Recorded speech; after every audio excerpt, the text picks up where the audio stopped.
Resources at the Department of Health and Human Services, and Mike Stewart to be General Counsel of HHS.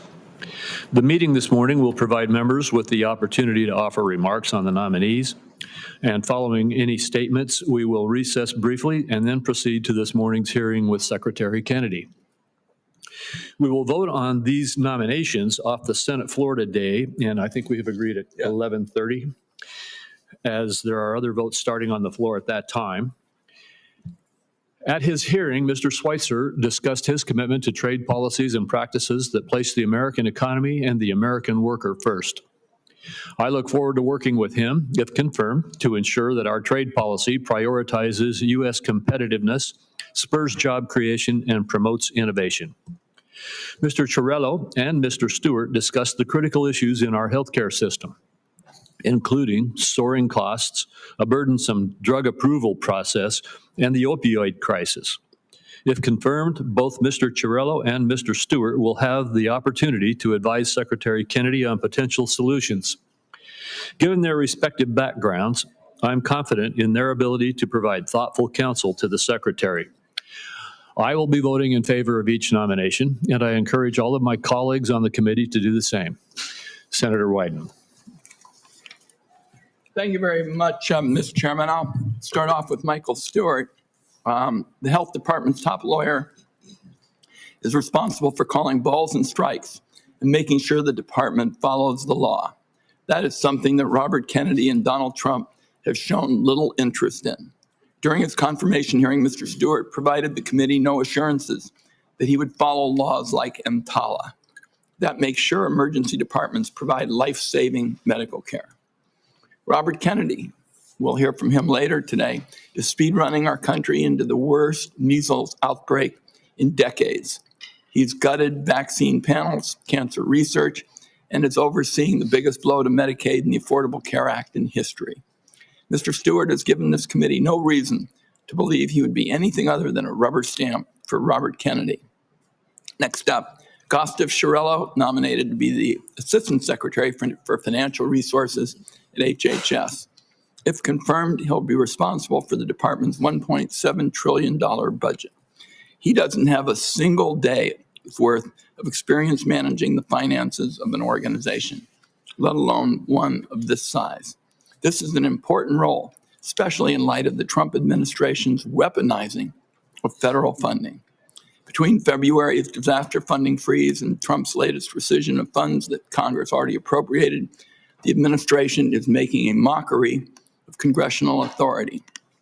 If confirmed, Mr. Chiarello would oversee unprecedented funding and staff cuts and budget shortfalls. He's shown no intention of pushing back against Donald Trump and taking a blowtorch to the programs and resources that millions of Americans rely on to stay healthy and safe. Finally, Brian Schweitzer, who is nominated to be Deputy U.S. Trade Representative with jurisdiction over Asia in a number of important areas: textiles, investment, services, intellectual property. And from day one, the reason this is an important appointment is Donald Trump's trade agenda has been disastrous. His tariffs and trade flopping has left American farmers, businesses, and workers on an economic roller coaster. Prices are up. Small businesses and farmers struggle. For the sixth straight month in a row, U.S. manufacturing has declined. That's the message that I've heard all over my state as I had town hall meetings in some of the most rural parts of Oregon and talked with business owners, farmers, and ranchers. Mr. Schweitzer is going to provide neither transparency or consistency, and I urge my colleagues to oppose him and to vote no on each of these nominees. Thank you, Senator Wyden. Unless Senator Daines wishes to make a statement, then we will now proceed, unless there is an objection, to go into recess briefly and proceed to this morning's hearing with Secretary Kennedy at 10 a.m. We will vote, as I said earlier, on these nominations off the Senate floor today at 11:30 a.m. Without objection, it is so ordered, and the committee will stand in recess.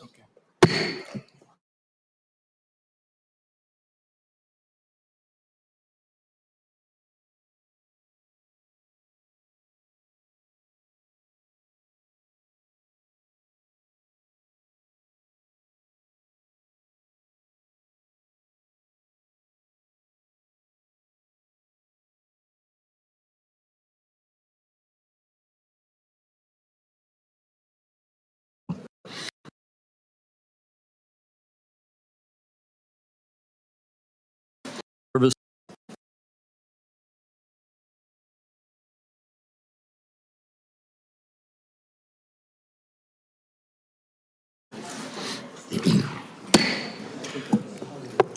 This hearing will come to order. Today we meet to hear from U.S. Department of Health and Human Services Secretary Robert F. Kennedy Jr. about President Trump's 2026 health care agenda.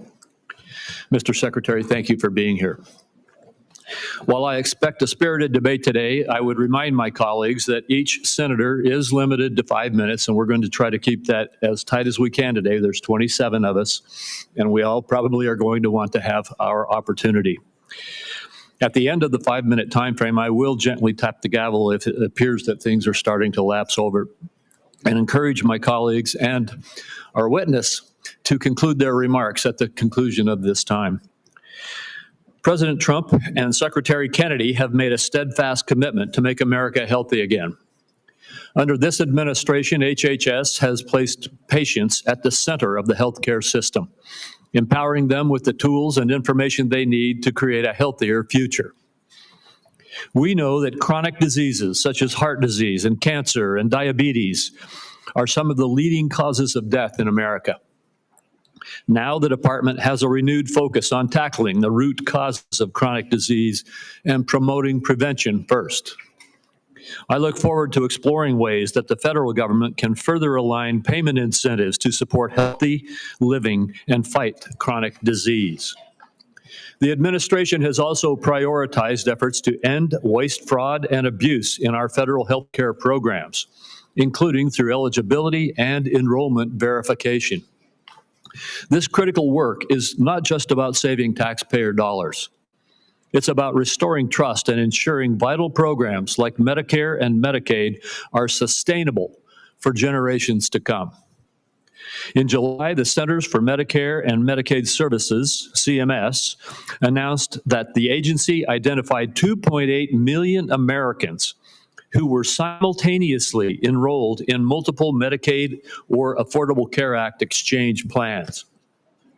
Stopping this duplicate enrollment while working with states to ensure that individuals do not inappropriately lose coverage has the potential to save taxpayers $14 billion annually.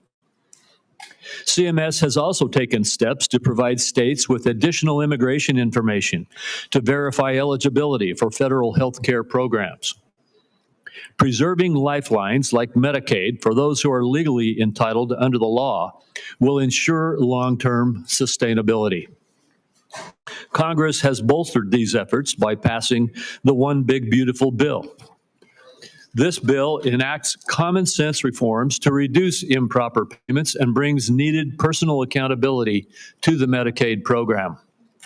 These reforms will protect Medicaid and refocus the program on the most vulnerable patients, those whom the program was intended to serve. The OBBA also created the Rural Health Transformation Program, the single largest investment in rural health care in decades, to help stabilize and modernize the rural health delivery system throughout our country. These accomplishments reflect a vision for a healthcare system that is proactive, efficient, and patient-centered.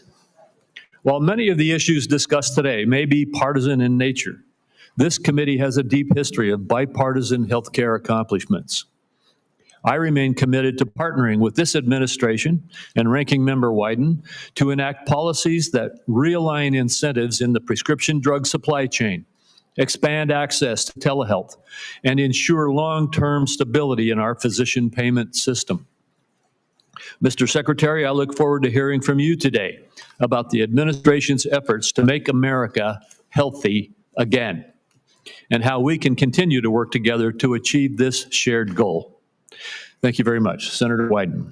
Thank you, Mr. Chairman. As the committee gathers today, the United States is in the midst of a health care calamity, the largest cuts to American health care in the history of our nation, and they are approaching like an avalanche. Last week, most of the senior leadership at the Centers for Disease Control and Prevention were fired or they resigned after refusing to bow to Robert Kennedy's unceasing crusade against vaccines. I traveled across Oregon last month, and the message was the same from one end of the state to the other. Families are confused. They're scared about who to trust about their health care. Robert Kennedy and Donald Trump have done so much to feed that mistrust. This morning, my staff, in partnership with Senator Alsobrooks' team, is releasing a report that shows the disaster of Robert Kennedy's 203 days in office. Every single day, there's been an action that endangers the health and wellness of American families. Robert Kennedy has elevated conspiracy theorists, crackpots, and grifters to make life or death decisions about the health care of the American people. Robert Kennedy's tenure is so far marked by 3 calling cards. One is chaos at federal health agencies, leaving families, doctors, and the entire nation confused and frightened.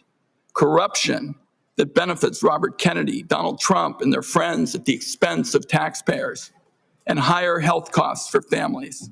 I ask unanimous consent, Mr. Chairman, to enter this report into the record. Without objection.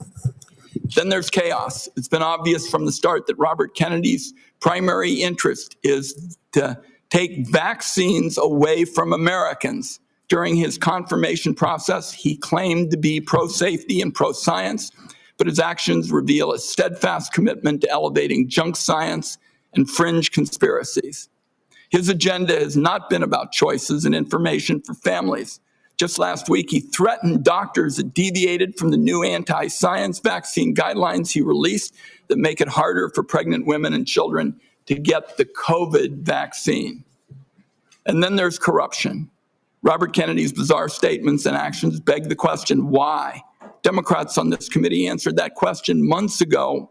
Robert Kennedy can enrich himself and his allies. His family still stands to gain from class action lawsuits against vaccine makers. Now, Robert Kennedy fired every member, every single one of the group responsible for making vaccine recommendations to doctors across the country under the false pretense of conflicts of interest. Meanwhile, many of the new members of the panel are outright vaccine deniers who've appeared as paid witnesses in lawsuits against vaccine makers. Their conflicts of interest and ethics disclosures remain hidden under lock and key. On top of all this bedlam in American healthcare, just 2 months ago, Donald Trump signed into law the largest healthcare cuts in American history to pay for tax breaks for the wealthiest people and massive corporations in our country. Republicans know these cuts are going to hit communities like a wrecking ball. That's why they pushed the most severe cuts until after the election. That's why their members already introduced bills to roll back some of the cuts. Make no mistake, though, those cuts are being felt right now. We're seeing hospitals in Idaho cutting payments, hospitals and nursing homes. Providence Seaside Hospital in Oregon announced they're shutting down their labor and delivery unit. Every family is going to feel the burden of Trump care in America. Premiums are going to spike next year, especially for those who buy health insurance on their own, but the effects will be felt by those who get insurance also through an employer. Congress has an opportunity to extend the Affordable Care Act tax credits that lower the cost of premiums. Democrats are ready to pass an extension that stops a dramatic premium spike that would force many families to pay double what they do today. Instead of finding ways to help American families pay less for health care, Robert Kennedy is focused on his anti-vaccine mission, fueled by some kind of complex that the consequences be damned.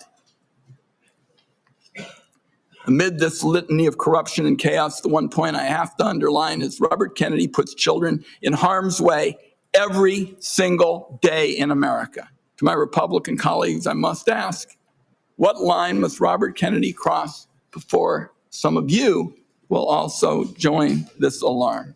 This weekend, under the cover of darkness, Robert Kennedy attempted to disappear hundreds of children under his care at Office of Refugee Resettlement facilities.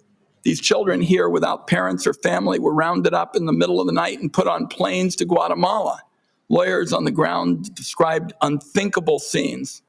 Our staff, some who are here today, were party to this in the middle of the night. And one child said to their lawyer, "Why do they want to send me back? My mom is dead and my dad abuses me. Why do they want to hurt me?"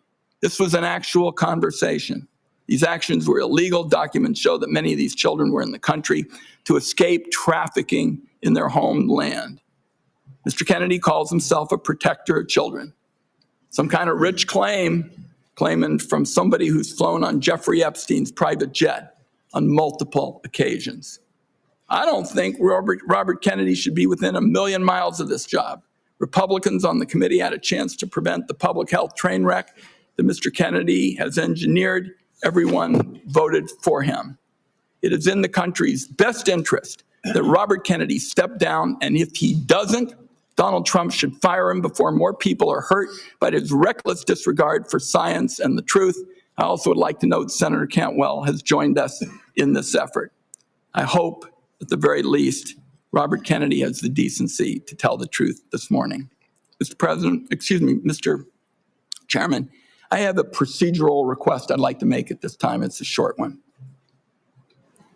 Proceed.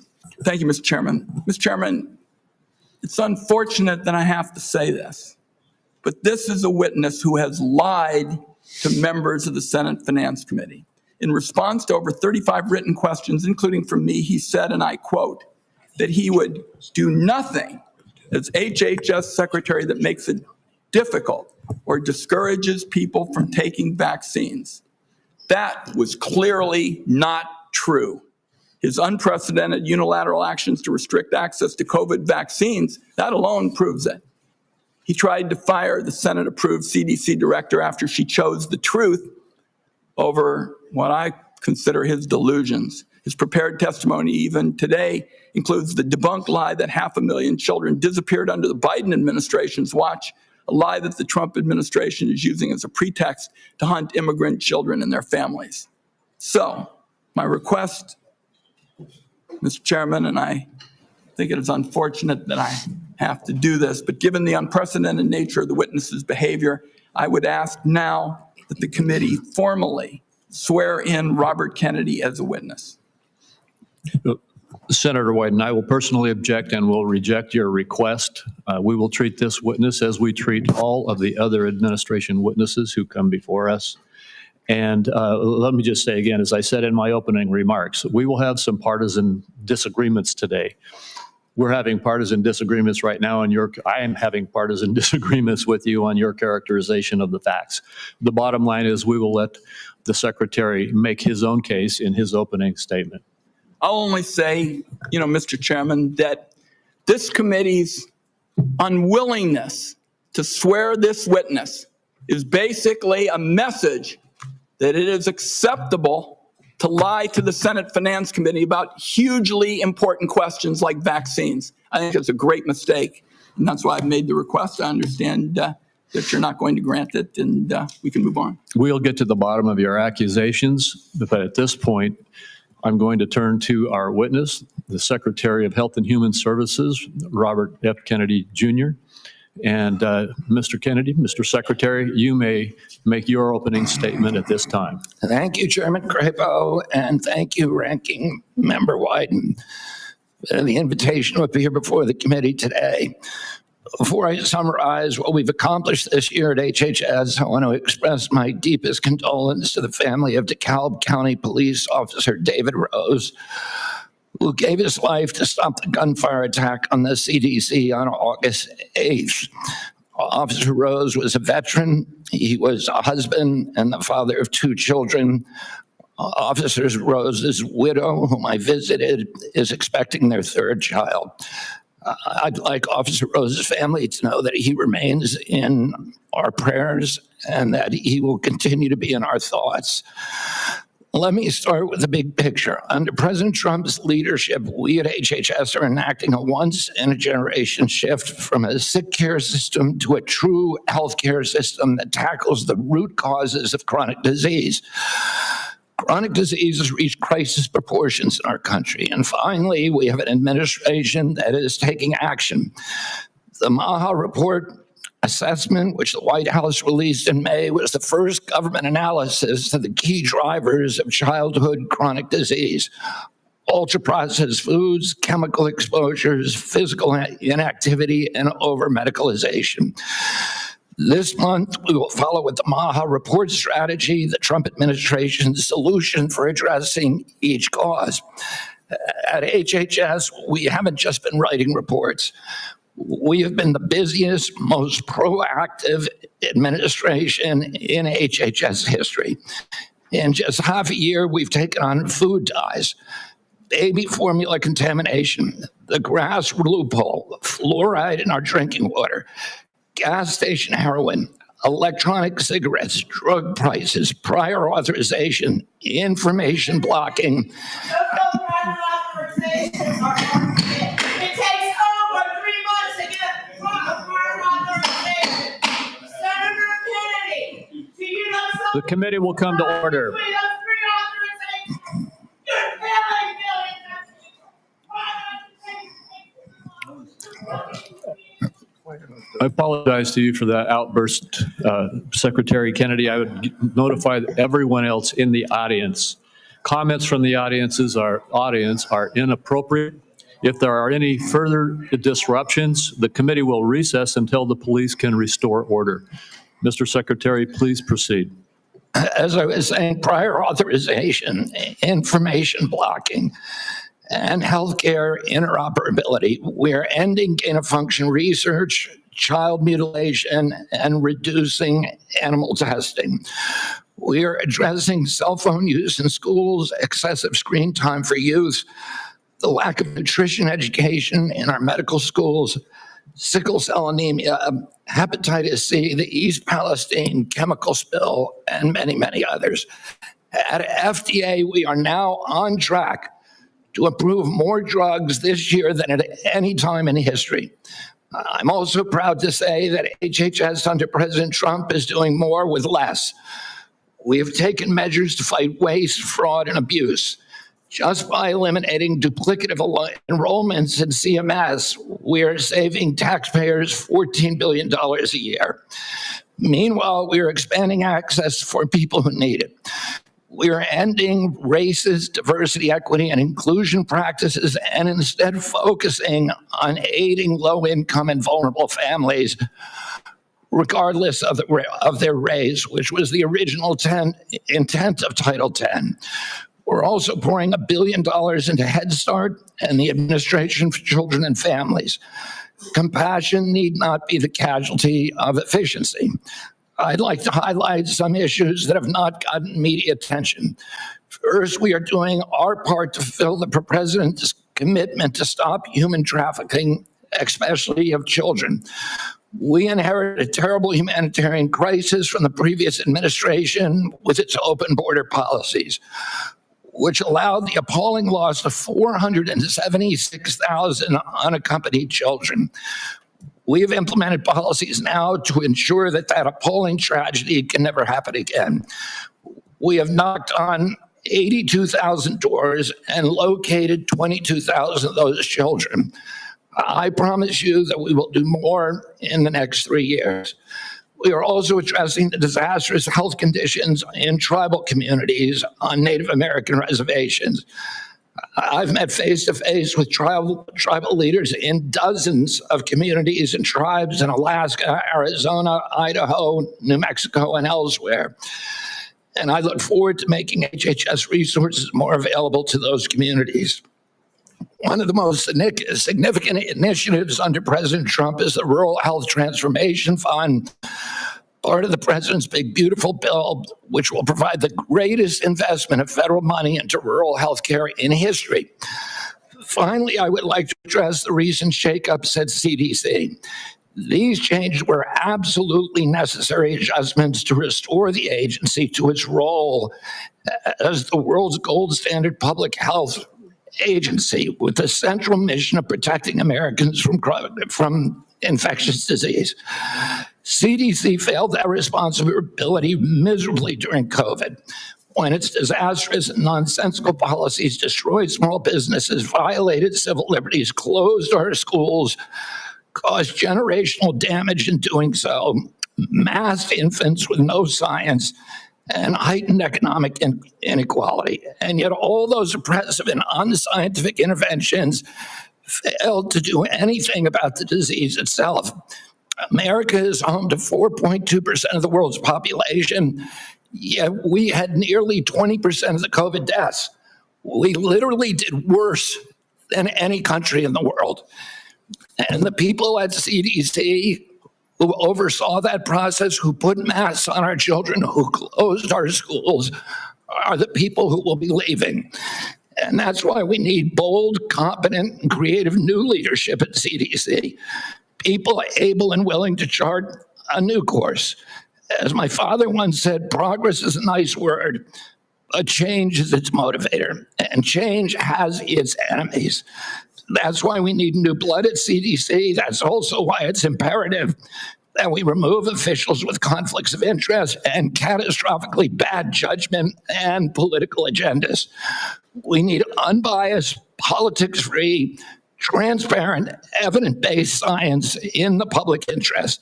Those are the guiding principles behind the changes at the CDC, and that is what you can expect all across our agency for the next 3 years.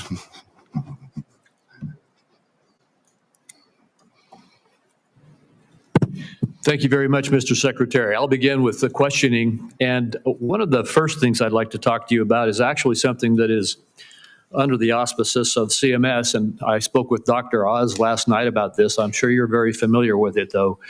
And that is that in the One Big Beautiful Bill, there's a lot of attacks right now going on publicly about hospitals are in trouble.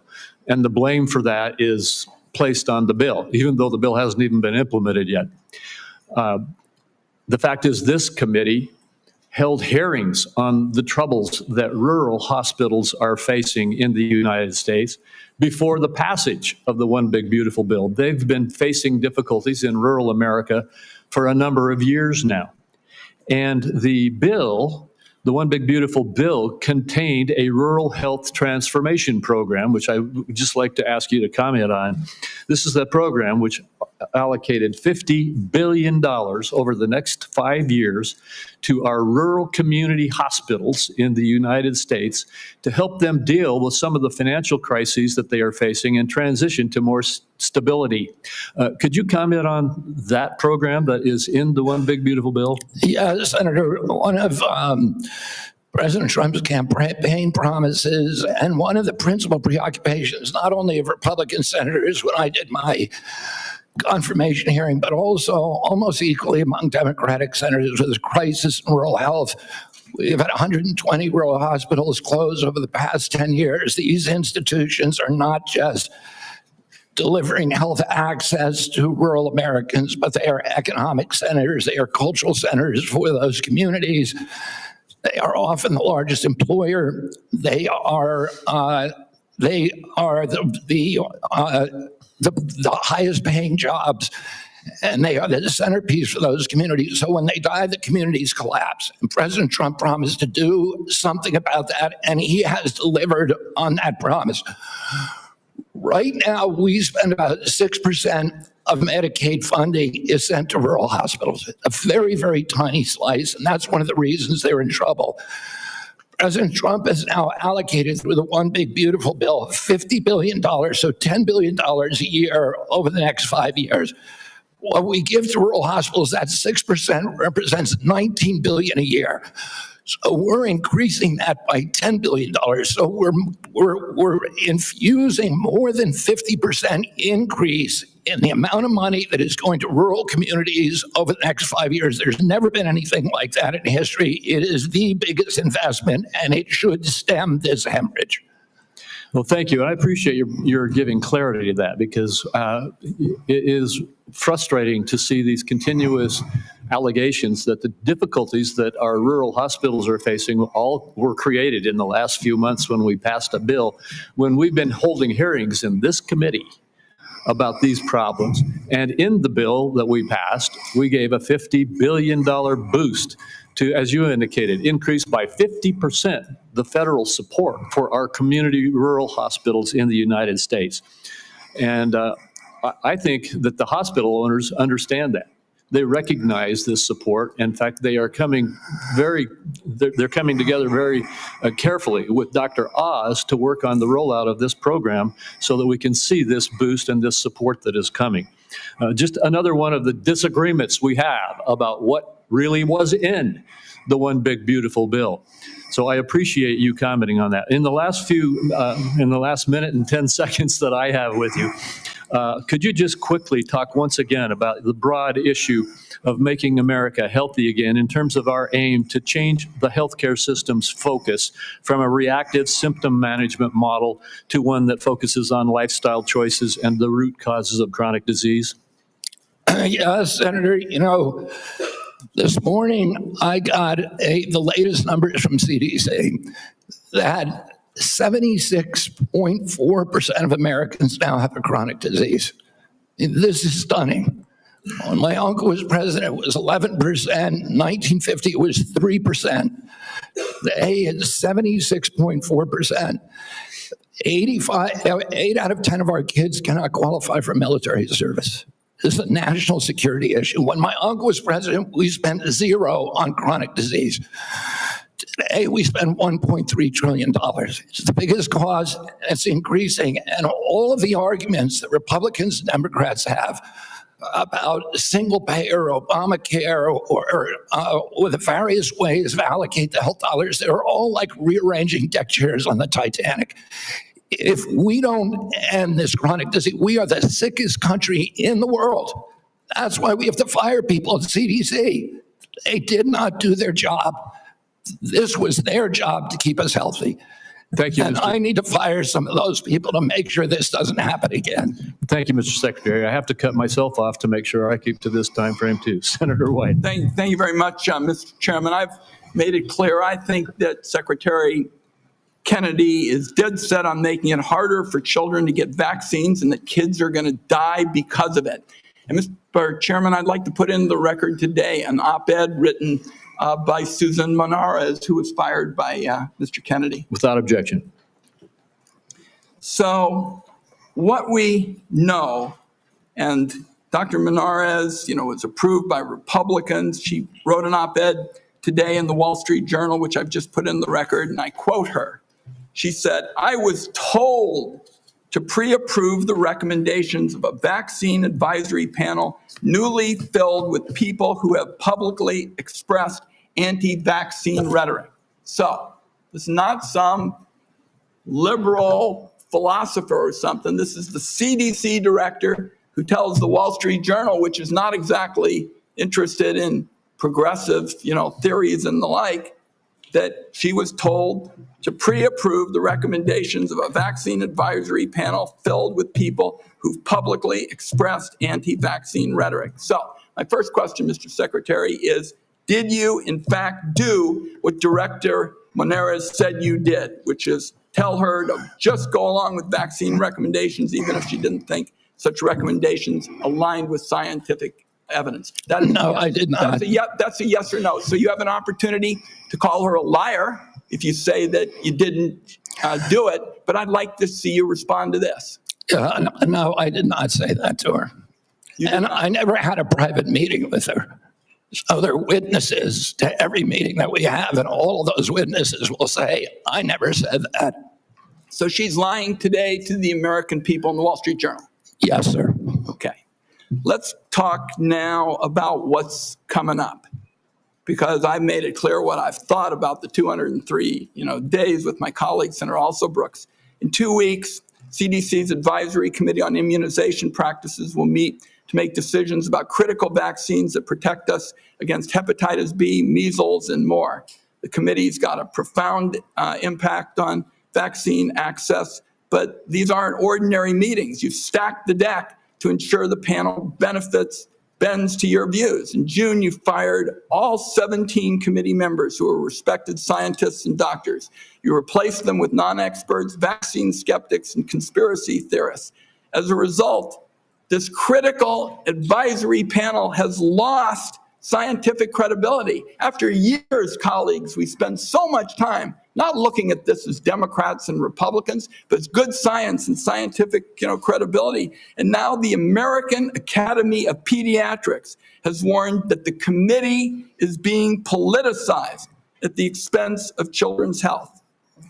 American Academy of Pediatrics, you think they're lying too? I think the American Academy of Pediatrics is gravely conflicted. They get their biggest contributors are the 4 largest vaccine makers. They run a journal, Pediatrics, which they make a lot of money on, that is completely dependent on pharmaceutical companies. So I wouldn't put a big stake in what they say that benefits pharmaceutical interests. Senator, I didn't politicize ACIP. I depoliticize it.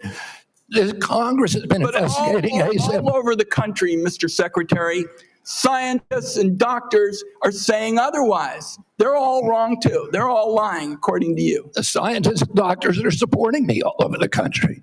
There is division on opinion. I don't get letters from thousands of people who are not political saying that this set of changes is going to damage American healthcare, and particularly these healthcare agencies, for decades to come. I don't get any letters from people saying, hey, this is going to make a big difference forever. Maybe you're listening to a selective group of people. Well, you get me. Yeah, and I will. Fine. I will tell you what, Senator. I will put my mailbag against your mailbag any day of the week. I got 30 seconds. Dangerous respiratory viruses like RSV are on the agenda for the next advisory meeting. Countless parents have been awakened in the dead of night by a wheezing kid gasping for air, forced to rush their little one to the ER. There's no worse heart-wrenching fear. The RSV vaccine offers these kids protection against the worst effects of the virus. But now it looks like you're on a crusade to make infants and babies more vulnerable to the terrible illness. That's what we're doing with the COVID changes. And please make your answer brief, Mr. Secretary. I've said that. The position is indefensible. I think it's possible. Congress has been investigating that committee for 23 years because it is pervaded with conflicts of interest. What we did is we got rid of the conflicts of interest and we depoliticized it and put great scientists on it from a very diverse group. Let me close very pro-vaccine. Let me close with this, because like Senator Crapo, I'm a few seconds over. I don't think, Mr. Secretary, this is about you and me. This is about kids being pushed in harm's way by reckless and repeated decisions to get scientists and doctors out of the way and allow conspiracy theories to dictate this country's health policy. I don't see any evidence that you have any regrets about anything you've done or plans to change it. And my last comment is, I hope that you will tell the American people How many preventable child deaths are an acceptable sacrifice for enacting an agenda that I think is fundamentally cruel and defies common sense? Thank you, Mr. Chairman. Do I got a reply? Or Senator, you've sat in that chair for how long? 20, 25 years, while the chronic disease in our children went up to 76%. And you said nothing. You never asked the question why it's happening. Why is this happening?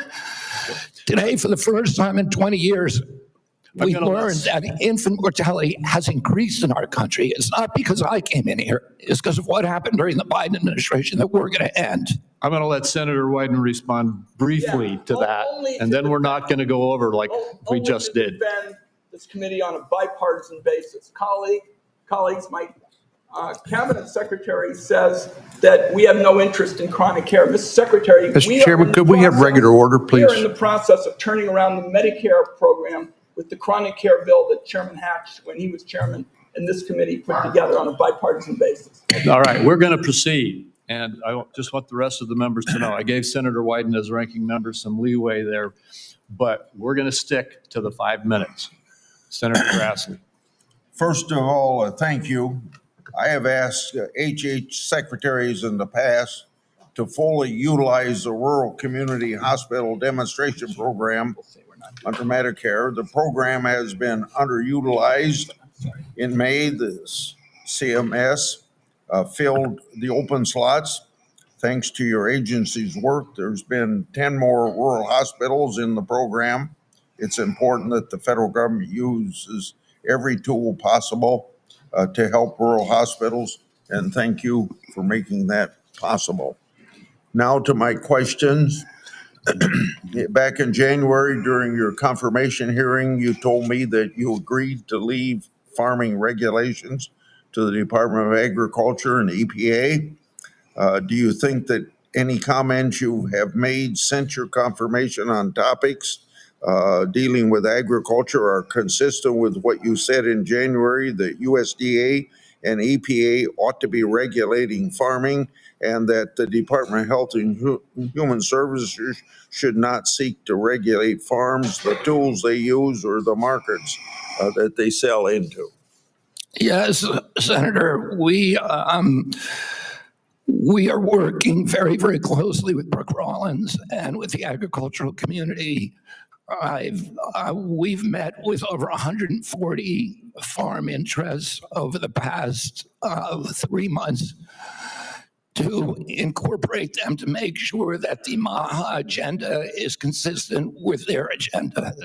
We are producing the best food in America, that we're protecting our soils and our soil microbiome, and that we're protecting all kinds of farmers, including those who want to transition to regenerative agriculture. We're consulting every stakeholder in the farm community in everything that we do. I just raised the question because farmers in my state have been concerned about some of the things you're saying. Senator, I can't hear you. I'm sorry. Some of the farmers in my state have been raising questions about some of the things that they think you said, whether it was out of context or not. I just thought I'd raise this question so that you would keep by what you told us back in January at your confirmation hearing. Now, Senator Durbin and I have a bipartisan bill that requires price disclosures on TV ads. Price transparency is important in drug advertisement. I know that President Trump, Vice President Vance, and you are all supportive of this effort. When can I expect action from this administration on requiring drug companies to publish the price of drugs in their TV ads? And just in case you would tell me that you don't think you have that authority, can you help Senator Durbin and I on our bill so that we can ensure that you have legal authority to require price disclosure? Senator, I think it would be good for us to talk about this offline. We are working on this in our agency, and I'm happy to give you the details of what we're doing. Okay. I got a question here on transplant. Senator Kennedy and I have been working, Senator Wyden and I have been working on this. For nearly 2 decades, I've engaged in a bipartisan oversight of the organ transplant system. RISA has developed a tool to combat transplant line skipping. I hope that you can take steps to make sure that these steps are being taken by HHS and RISA to curb transplant line skipping. On July the 2nd, Senator Wyden and I wrote you a letter highlighting cases of OPOs in Mississippi and Kentucky. In each of these cases, OPO allegedly tried to harvest organs from patients still showing signs of life. I expect you to take steps through these organizations to ensure that this doesn't happen again. We have mounted a major investigation of misconduct, of illegal behavior, of organ harvesting, of living people, of line skipping, of favoritism, of all kinds of scandalous behavior inside the organ procurement organizations. We have already ended the contract, terminated the contract to the sole source provider. We are reorganizing the entire industry so that this can never happen again. I'm happy to go into the details with you if I had more time. Thank you. Senator Cornyn. Mr. Secretary, the United States spends approximately 18% of our GDP on health care, and yet by most accounts, we rank roughly 10th in the world in terms of a healthcare outcome. Our Democratic colleagues seem to think the more money you spend, you're necessarily going to improve those outcomes. But at the same time, we have the two major drivers of our national debt, Social Security and Medicare, while we spend more money on interest on the national debt than we do on defense of the nation, which is an unsustainable trajectory. What is it that you're doing to address the effectiveness and the outcomes of our healthcare expenditures as opposed to just throwing more money at the problem? Yeah, I mean, throwing money at the problem does not work. We spend 2 to 3 times per capita what European nations spend on healthcare, and we have the worst health outcomes. We're 79th in health outcomes globally.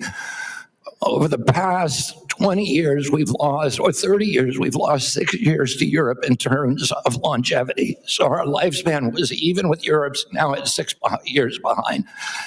As I said as I remarked to Chairman Wyden this morning, or Minority Leader Wyden,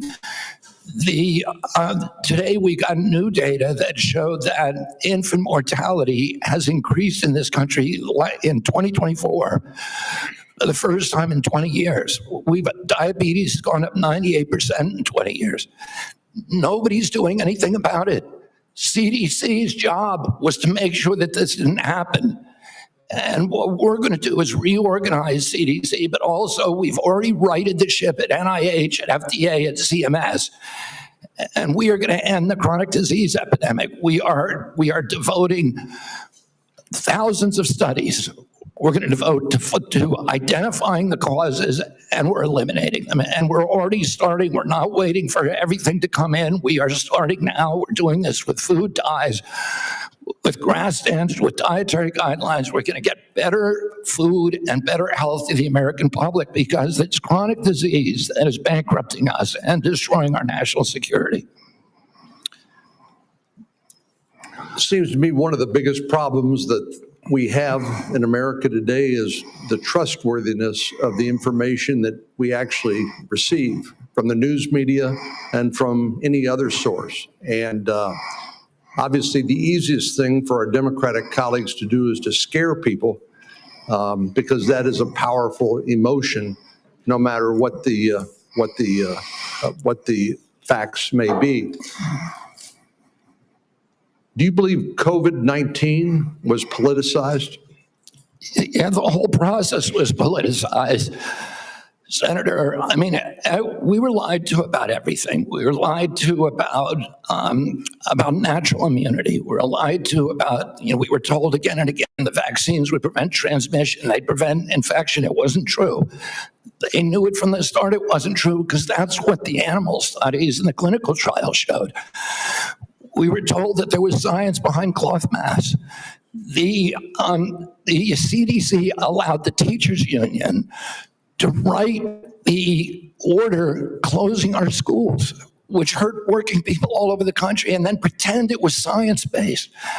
All of these issues, and then I can show you, like, for example, Chairman Wyden was talking about me politicizing ACIP, but during COVID, probably the most famous scientist on ACIP was Martin Kulldorff from Harvard, the great, world-renowned epidemiologist and vaccinologist. And he criticized the COVID booster mandates. They ejected him from COVID because he wasn't in the orthodoxy. The two biggest health officials at FDA during COVID, Dr. Gruber and Dr. Krause, criticized the Biden mandates, vaccine mandate. President Biden said in August, I would never take that vaccine, the Trump vaccine. And he came in, he mandated it, and then he fired the two top health officials at FDA who said, hey, this thing has not been properly tested. So the whole process was politicized, and even today. So let me, in 15 seconds, so I think you answered yes. It was politicized. And I have concerns that when you look at some of the conflicts of interest in peer-reviewed articles in professional journals, and when you point out that even some of the physician associations are conflicted because of the money they get from the pharmaceutical industry, are you committed to trying to make sure that we use the best science and separate and eliminate politics as much as possible? That is what my job is. That's what my mission is. Eliminate the politics from science. Senator Bennett. Mr. Secretary, in June, you fired every member. Mr. Secretary, Mr. Secretary, may I have my time back, Mr. Chairman? Thank you. Mr. Secretary, thank you for your attention. In June, you fired every member of the well-qualified panel that was charged with recommending vaccines to the CDC. No one in your job has ever fired every committee member all at once. That month, you told the American people that you were, quote, going to bring great people onto the ACIP panel, not anti-vaxxers. Are you aware that one of the people you put on the panel, Dr. Robert Malone, claimed that the commonly used mRNA vaccine, quote, causes a form of AIDS and can damage children's, quote, brains, their heart, their immune system, and their ability to have children in the future? Yes or no, Mr. Kennedy? And Dr. Malone is one of the inventors. Yes or no? Yes or no? Were you aware that he had that view when you appointed him to this panel? Dr. Malone is one of the inventors. As I said, Dr. Malone is one of the inventors of the mRNA vaccine, so he knows a lot more about it than I do. Mr. Chairman, that statement is not true that Dr. Malone made, just as it wasn't true when you wrote that, quote, African AIDS is entirely different from Western AIDS. Are you aware that another one of these new members, Dr. Levy, wrote that, quote, evidence is mounting and indisputable that mRNA vaccines cause serious harm, including death, especially among young people? Yes or no? Are you aware that he said that? I wasn't aware he said it, but I think I agree with it. You agree with it? It's not true. It wasn't true when he said it, and it's not true when you said it. Secretary Kennedy, later this month, your new panel will meet to consider changing vaccine recommendations for American children. In addition to the COVID-19 vaccines, they are set to review recommendations for the hepatitis B vaccine, for measles, for mumps, for rubella and varicella vaccine, and the RSV vaccine.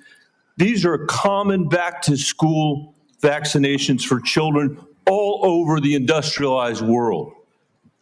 If you change that, you owe parents in Colorado and across the country the benefit of some transparency, I think.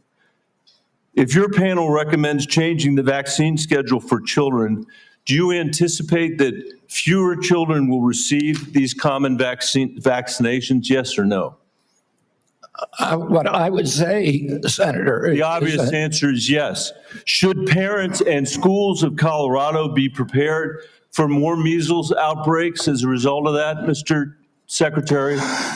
Senator, How about more mumps outbreaks? I do not anticipate a change in the MMR vaccine. ACIP is an independent panel. So Well, it's a panel. You just put those folks on. Far from what you said, they're people with ideas that are completely outside the mainstream. you mean out of the pharmaceutical paradigm? Let me just say, Mr. Secretary, all these vaccines that we're talking about today are free and accessible to parents today in America who have the freedom to be able to make that choice for their children. Will that be true after your handpicked panel makes their judgments about these vaccines? I think that parents should be free to, I know you said that before. I do too. to make But their own you're- choices. So will they be just as free after these? I assume they will be. I will hold you to that, Secretary Kennedy, because this is not a podcast. It is the American people's health that's on the line here. This is the last thing, by the way, our parents need when their kids are going back to school, is to have the kind of confusion and expense and scarcity that you're creating as a result of your ideology. I think it's critical for you to share the evidence that this panel will rely on. Will you give the American people 6 months or 6 weeks in advance the record that they're going to rely on to make these decisions? Will you make it transparent for the American people? All the evidence is transparent.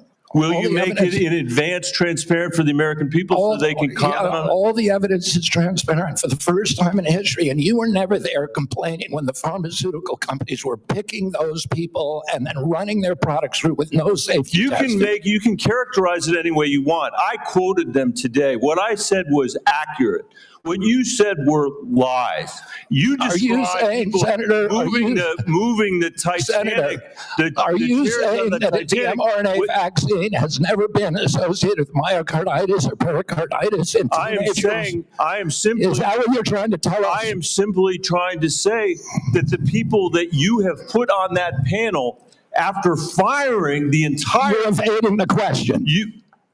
No, I'm asking the questions here, You're Mr. evading Kennedy. that question. I'm asking the questions, I Mr. asked you a Kennedy. question. I'm asking the questions for Mr. Kennedy on behalf of parents and schools and teachers all over the United States of America who deserve so much better than your leadership.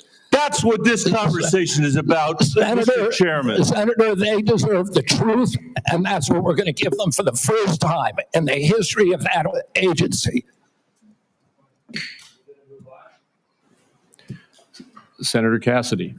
Thank you. I'll try and restore a little calm here. And I'm approaching this as a doctor, not as a senator. I am concerned about children's health, seniors' health, all of our health. And I applaud you for joining the president in a call for radical transparency. Thank you for that. I said yesterday, I believe it, that President Trump deserves a Nobel Prize for Operation Warp Speed. If he had been President Obama, he would have gotten it. But because of Operation Warp Speed, forcing the federal government to come to a vaccine development within 10 months when others said it couldn't be done, we saved millions of lives globally, trillions of dollars. We reopened economies, an incredible accomplishment. Mr. Secretary, do you agree with me that the president deserves a Nobel Prize for Operation Warp Speed? Yeah, absolutely, Senator. That was phenomenal. Let me ask you, but you just told Senator Bennett that the COVID vaccine killed more people than COVID. Wait, That was a statement. I did not say that. Okay, then let me ask, because you also were Senator, I just want to make clear, I did not say that. We'll check the record. That's a question of fact. You also said that you were also, as lead attorney for the Children's Health Defense, you engaged in multiple lawsuits attempting to restrict access to the COVID vaccine. Again, it surprises me that you think so highly of Operation Warp Speed when, as an attorney, you attempted to restrict access. Now, let me ask. I'm happy to explain why. I have 3 minutes and 30 seconds left. All right. It also surprises me because you've canceled, or HHS did, but apparently under your direction, $500 million in contracts using the mRNA vaccine platform that was critical to Operation Warp Speed. Again, an accomplishment that I think President Trump should get a Nobel Prize for. You canceled $500 million in contracts. Now, I grew up in a middle-class family, so $500 million seems just to cancel. It seems like an incredible waste of money, but it also seems like a commentary upon what the president was attempting, what the president did in Operation Warp Speed, which is to create a platform by which to create vaccines. So this just seems inconsistent that you would agree with me the president deserves a tremendous amount of credit for this. Is this a question, Senator Cassidy, or is this the speech that you don't want me to answer? Because I want to answer that question. Please. If it's a question. But be tight, please. First of all, the reason that Operation Warp Speed was genius is it did something nobody had ever been done. I don't think any president but President Trump could do it. It got the vaccine to market that was perfectly matched to the virus at that time when it was badly needed, because there was low natural immunity and there were people getting very badly injured by COVID. But it was also brought in therapeutics like hydroxychloroquine and ivermectin and protocols for treatments. And there were no mandates. And then okay, I have another question, so please, about 50 that's when I began litigating against President Biden's mandates. Now, so let me go on because in terms of me canceling those contracts, I have limited time, Mr. Secretary. I'm sorry. You've called for, and rightly so, that we should restrict participation in agencies for those with conflict of interest. I would like to submit for the record a evaluation of the conflict of interest of those who are on the ACIP and the Vaccines and Related Biologic Products Advisory Board. It was not 97% as alleged, rather it was 6.9%, and it was 1.2%, I think, for the other panel. Without objection. Now, I am concerned, though, because many of those whom you have nominated for the ACIP board, Senator, excuse me, can I have my time back? Yes. Yeah. What I am concerned about is that many of those whom you've nominated for ACIP have received revenue as serving as expert witnesses for plaintiffs' attorneys suing vaccine makers. Now, one of my colleagues in another setting alleged that you seem more interested in settlements than science. If we put people who are paid witnesses for people suing vaccines, that actually seems like a conflict of interest. Real quickly, do you agree with that? No, I don't. It may be a bias, and that bias, if disclosed, is okay. But it's not a financial. It's not a financial conflict of interest. It's not a financial conflict of interest. Let me finish up. You also told Senator Wyden at the outset that you didn't want to take vaccines away from people. And as I conclude, I would like to say this. Because of the conflicting recommendations made about COVID. This is from Eric Erickson, good conservative out of Atlanta, Georgia, occasionally gives me hell. My wife has stage 4 lung cancer. She is one of the people the COVID vaccine actually helps. Thanks to the current mess at HHS, CVS is unable to get her vaccine. Secondly, an email from a physician friend of mine. Hey, Bill, I'm not even sure what I'm asking you, but we're all confused and concerned about who can get the COVID vaccine. We are having our attorney try and render an opinion, but there's no firm guidance and concern about liability if vaccines are given to a patient who requests it, but not on the current CDC list. Pharmacists are requiring a prescription now, even for patients over 65, creating a huge headache. I submit these for the record. Without objection. I would say effectively we're denying people vaccine. Senator Cantwell. You're wrong. Thank you, Mr. Chairman. Following up on that same line as Senator Cassidy, because that's exactly, I represent one of the most science-based states in the country. That is percentage of scientists per capita. And at your confirmation hearing, we asked about this, whether you would follow science. You've made a statement here today in your testimony that you would follow science, and yet you're not following science, and that's what Senator Cassidy's question was. It's a simple yes or no answer. Do you think the president deserves to get a prize for warp speed in the mRNA technology that saved so many lives? And you won't answer that question. I answered it. No, you're saying that there are problems with what was interpreted. You could say yes. Do you say I said the yeah. president You say, deserves a Nobel Prize, but our mRNA vaccines that we're working on, the ones that we canceled, which are for upper respiratory infections alone, are those. You canceled $500 million of research because the mRNA technology is about continuing the research to be ready for the next flu, influenza, the next pandemic, and you have to do the research. I'm happy to have a detailed discussion with you about it. You're so wrong on your facts. You're interrupting me, and sir, you're a charlatan. That's what you are. You're the ones who conflate chronic disease with the need for vaccines. The history on vaccines is very clear.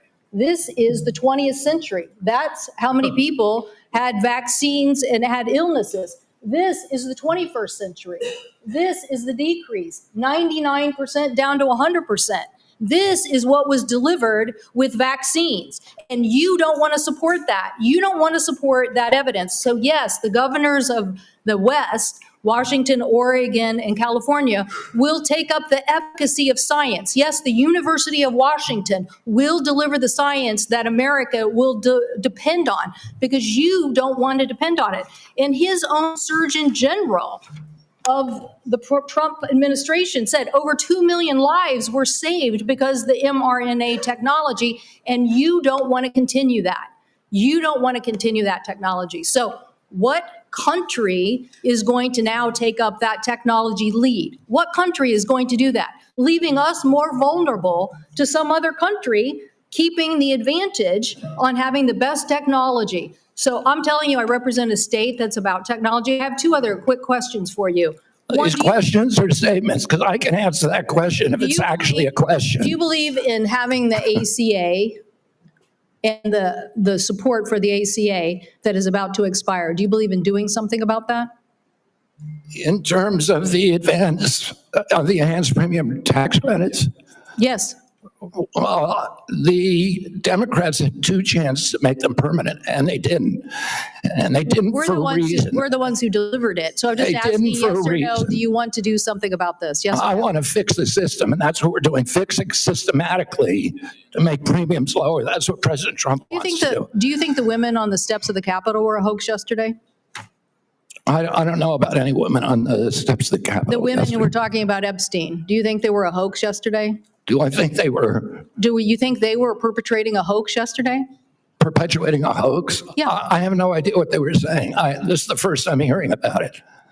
You're hearing about the women on the Capitol steps saying that they believe that the Epstein information should be made public?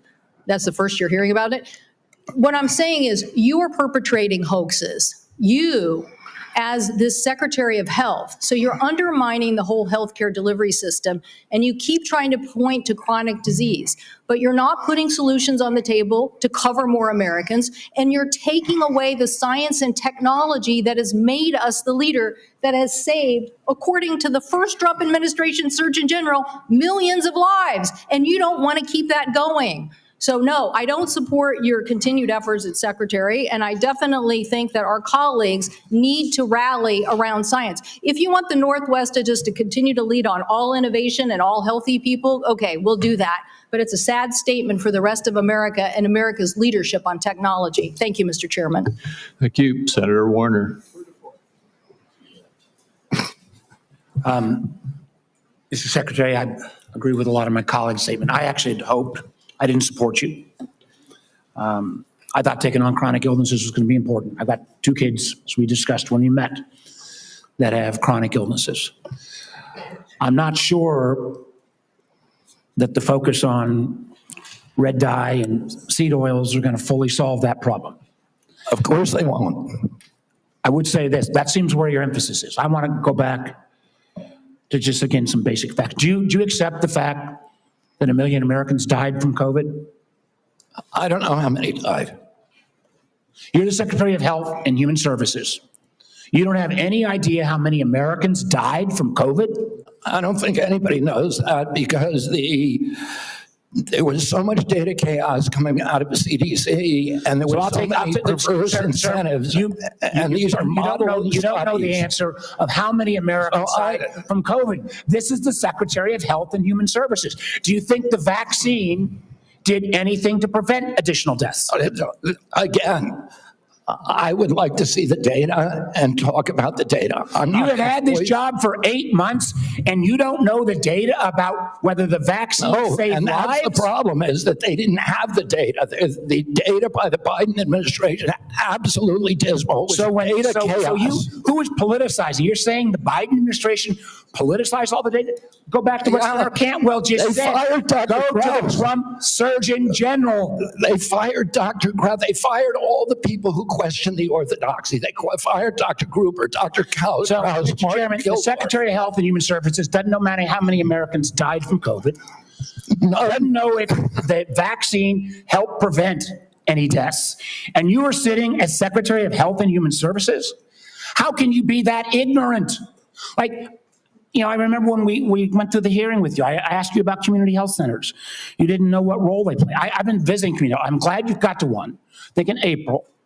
I tell you what I hear on community health centers, they are terrified, with all due respect to my good friend, the chairman, of the big awful bill, because they are going to lose health care across the board. They already live in food deserts. They can't get to a nutritionist because Medicaid doesn't do enough reimbursement. If you're going to want Americans to get healthier, should they have access to nutritionists? Should they have access to good science about healthy food?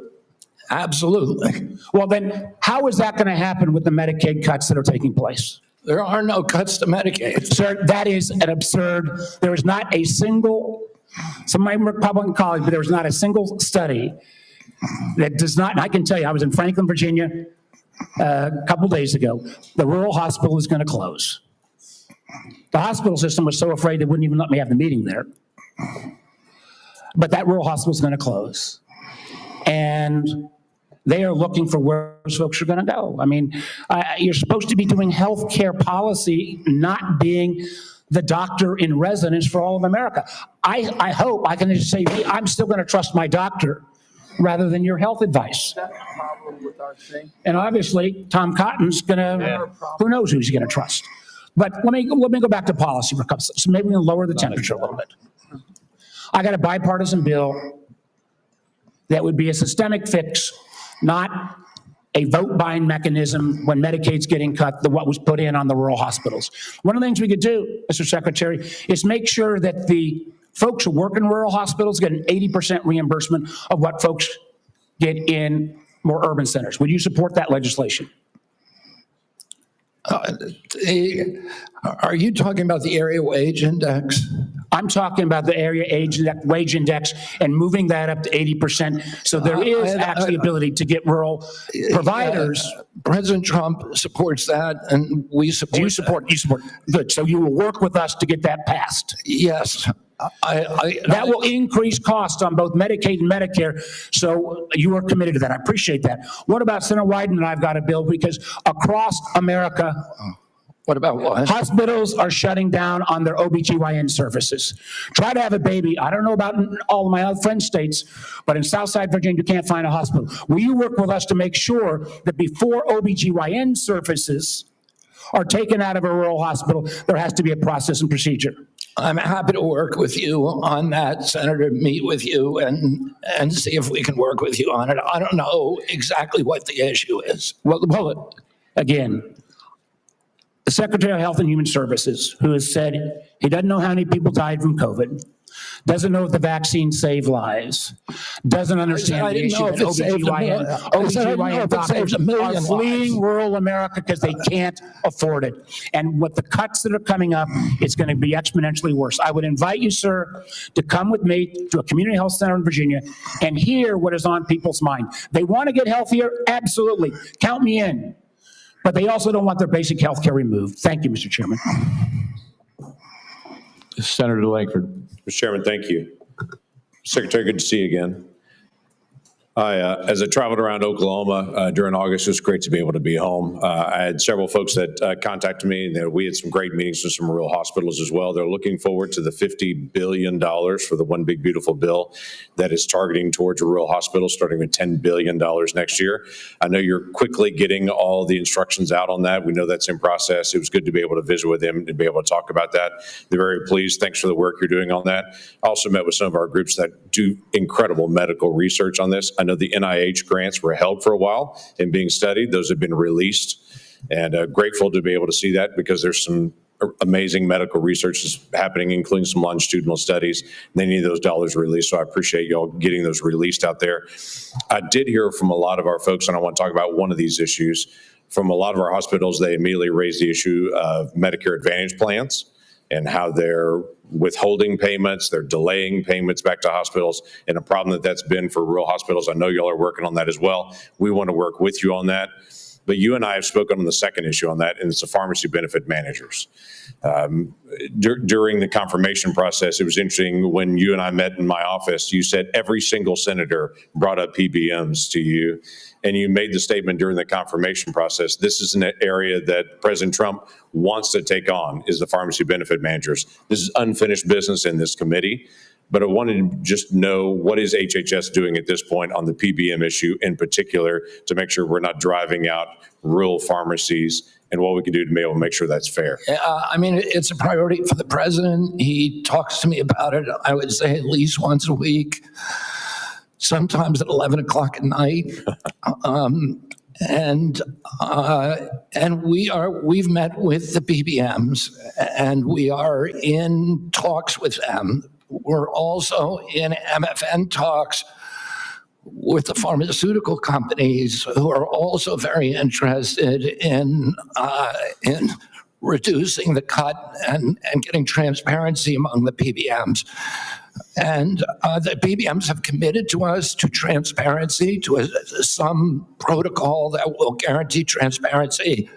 And then the part of the MFN negotiations would include direct-to-consumer marketing, which would eliminate the middleman. So I think we're doing a lot on PBMs.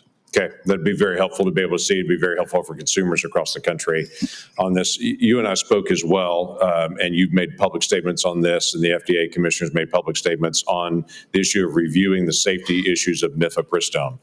Your comments early on were every drug needs to be treated the same, needs to look at the same, and not have political biases and how things are actually examined. There were a lot of changes on the allocation of mifepristone for elective abortions under the Biden administration. It's now open to anyone without a prescription on it. You don't have to go through a doctor on it. There's all kinds of issues that are happening now on it. So the question was, you said that there would be a review on that just to be able to look at it, make sure we're following all safety protocols. Do you know a timing on that review? I can't give you the exact timing. I talked to Marty McCary about it yesterday, and he said it is progressing apace. We're getting data in all the time, new data that we're reviewing. And we know that during the Biden administration, they actually twisted the data to bury one of the safety signals, with a very high safety signal, around 11%. So we're going to make sure that that doesn't happen anymore. We're producing honest science and gold standard science on that. I'll keep you abreast of where we are. Thank you. Just go where the science leads on that. During the Biden administration, the Title X regulation that requires Title X family planning programs recipients to physically and financially separate from abortion activities, their Title X activities, and eliminate them promoting or providing abortion with those funds. That was flipped from the original Trump rule that was done under the first presidency. During a confirmation, you had committed to go back and look at that again and to be able to see.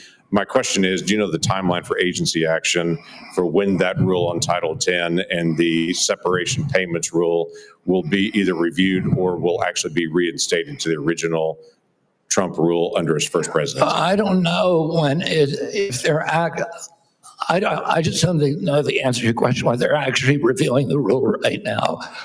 I can tell you that the NGOs that have that issue, that refuse to separate their payments streams and separate their operations, are not getting funded.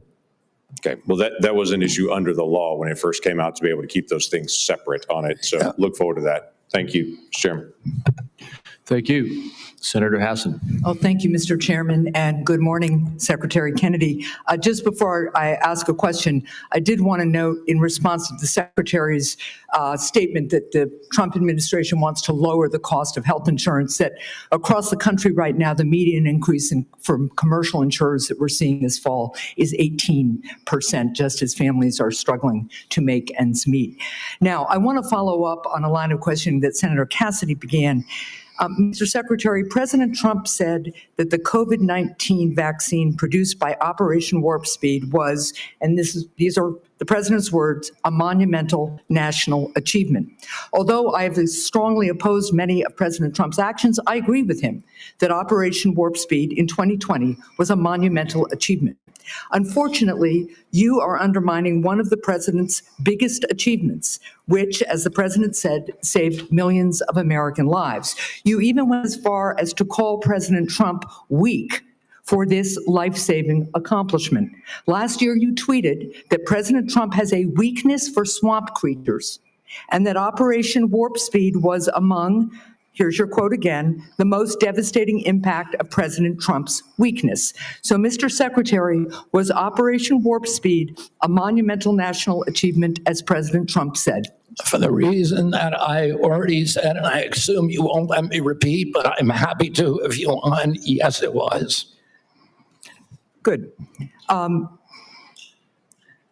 Assuming it is a monumental achievement, you've said it was, is it true that, as President Trump has said, he saved millions of American lives with the COVID-19 vaccine? Because you've just expressed great confusion about that to Senator Warner. The only confusion I express is exactly how many lives were saved. I don't think anybody knows that because of the data chaos. So multiple studies have shown that the vaccine reduced infections and severe diseases and saved at least 3 million lives in the United States and millions more abroad in the first 2 years of the pandemic. It's possible those are modeling studies. I will also note, just as you've been talking about data and concern about it, the process for COVID vaccine approval was public, it was live streamed, and it was out in the open. Manufacturers and experts have publicly submitted data analysis, and when the FDA has asked for more, they've submitted more. They've done that for years, and the evidence is clear and supports what President Trump has said. The vaccine works, and it has saved millions of lives.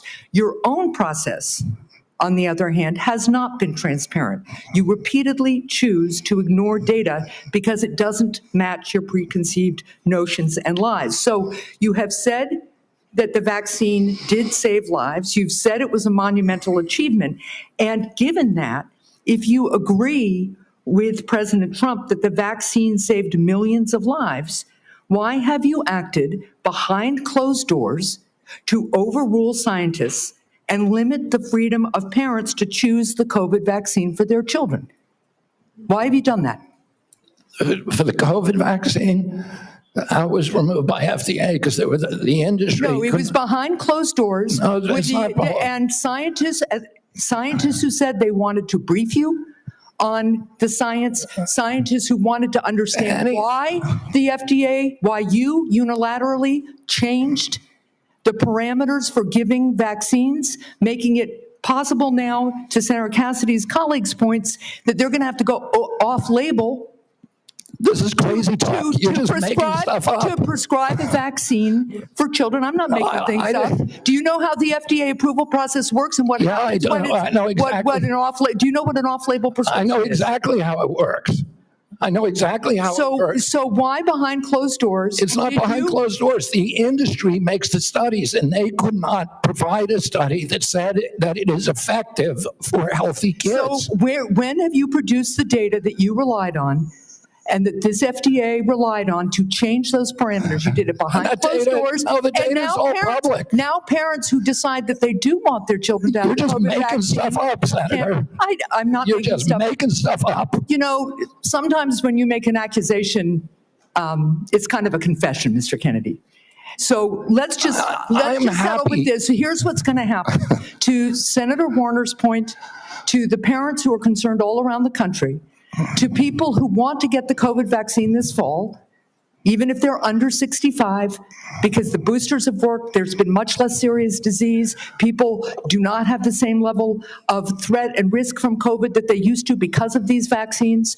People who want to exercise their freedom of choice are being denied that. Everybody can get the vaccine. Because you are citing data that you won't produce to the public. You're just and you are rejecting You're science. making things up to scare people, and it's a lie. With respect, I do not think I'm the one making things. You are Thank you, lying Mr. Chair. right now, Senator. Senator Barrasso. Thanks, Mr. Chairman. Mr. Secretary, thanks for being with us today. I believe one of President Trump's greatest achievements was his bold and successful actions on COVID. When faced with a global pandemic, he didn't back down. He was determined to find a cure, and through Operation Warp Speed, a vaccine was developed that distributed quickly, safely, effectively, and I believe it saved many, many lives. I think it's a model of American ingenuity and public-private partnership. But this wasn't the first time an American president acted boldly to address disease and vaccines. There's a great book that's out. It's a prize-winning book called The Fate of the Day by Rick Atkinson, and he talks about the courageous efforts by George Washington. During the Revolutionary War, George Washington reversed his opposition to the smallpox vaccine, and he ordered that all the soldiers be vaccinated. It was among the most consequential decisions Washington would ever make. By protecting his troops from smallpox, Washington preserved the Continental Army, which allowed our nation to continue to fight for our independence. And like President Trump, I believe President Washington acted decisively to protect Americans' lives at a time of great national peril. So over the last 50 years, vaccines are estimated to have saved 154 million lives worldwide. I support vaccines. I'm a doctor. Vaccines work. Secretary Kennedy, in your confirmation hearings, you promised to uphold the highest standards for vaccines. Since then, I've grown deeply concerned. The public has seen measles outbreaks, leadership of the National Institute of Health questioning the use of mRNA vaccines, the recently confirmed director of Centers for Disease Control and Prevention fired. Americans don't know who to rely on. You know, recent polls said 89% of voters, 81% of Trump voters agree vaccine recommendations should come from trained physicians, scientists, public health experts. So, they believe, Senator Marshall, Senator Cassidy, they believe me when it comes to vaccines.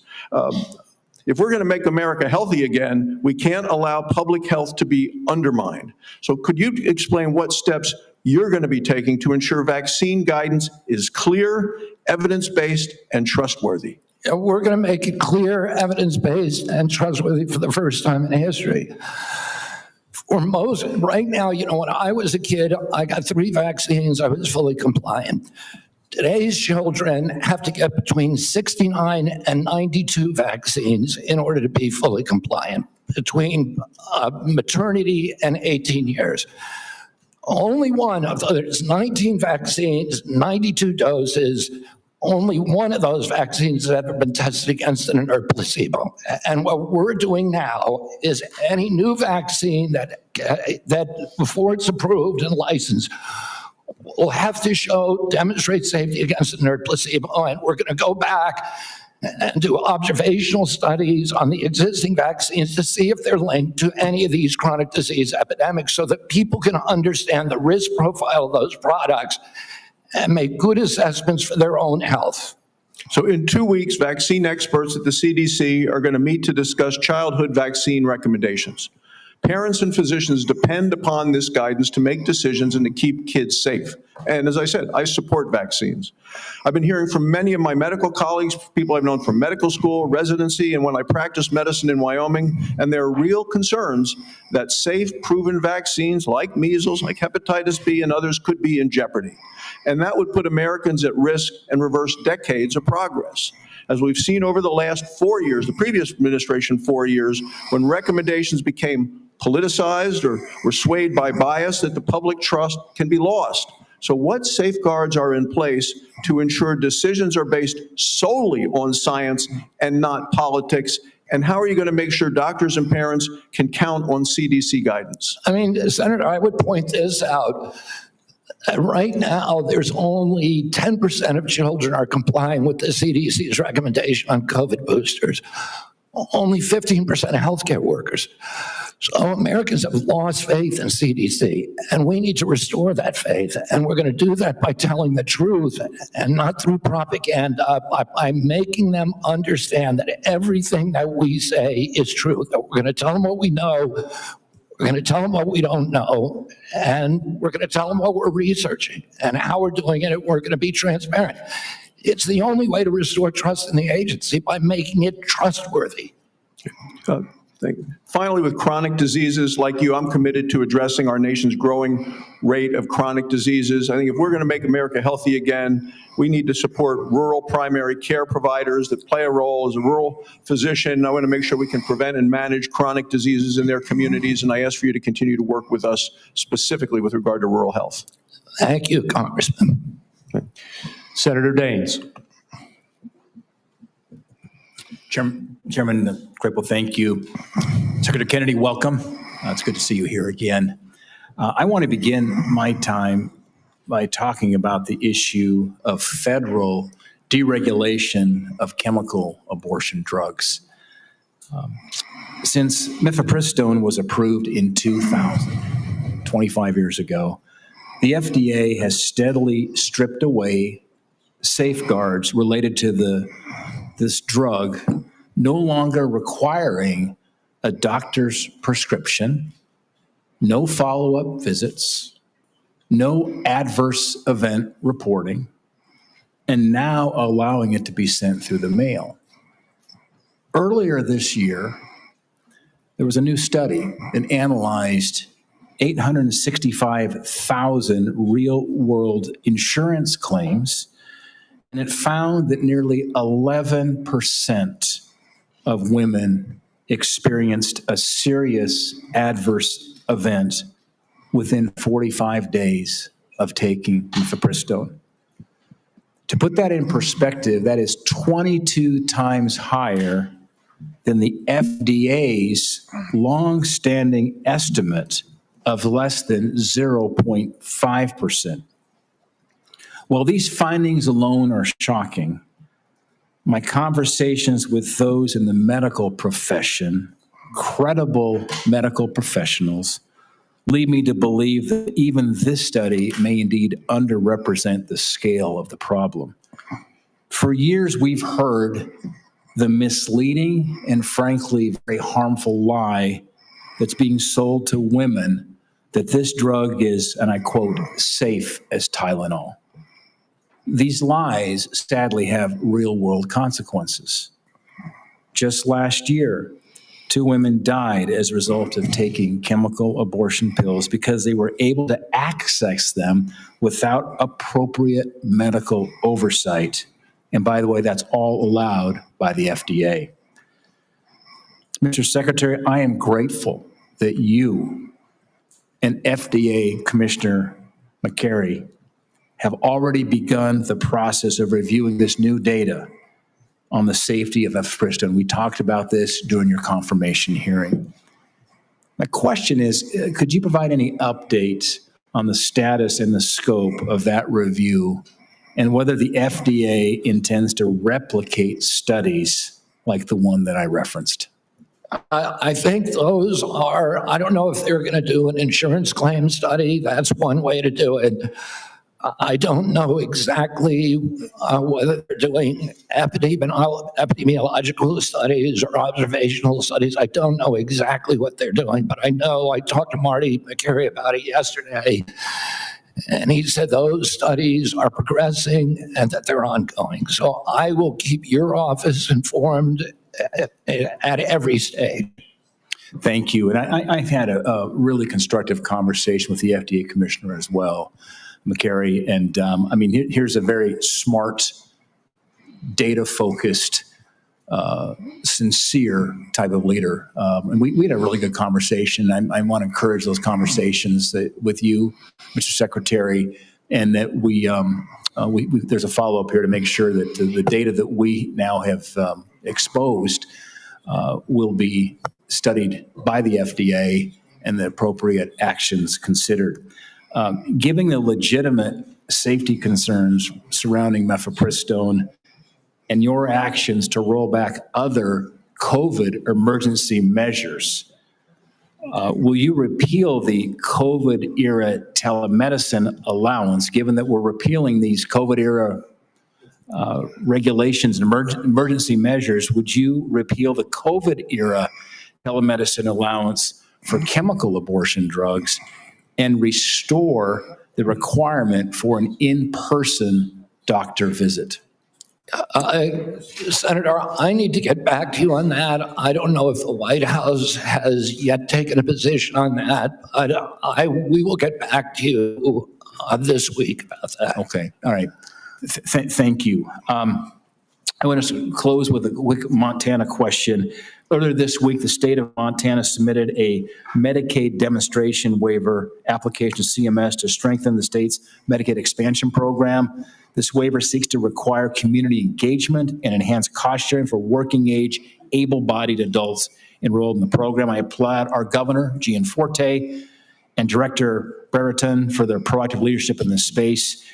My question is, Mr. Secretary, could you commit that CMS will work quickly in its consideration of Montana's waiver application? Absolutely. It sounds like the kind of waiver that we're looking for. Okay, thank you, Mr. Secretary. Thank you, Senator Johnson. Hey, Mr. Chairman.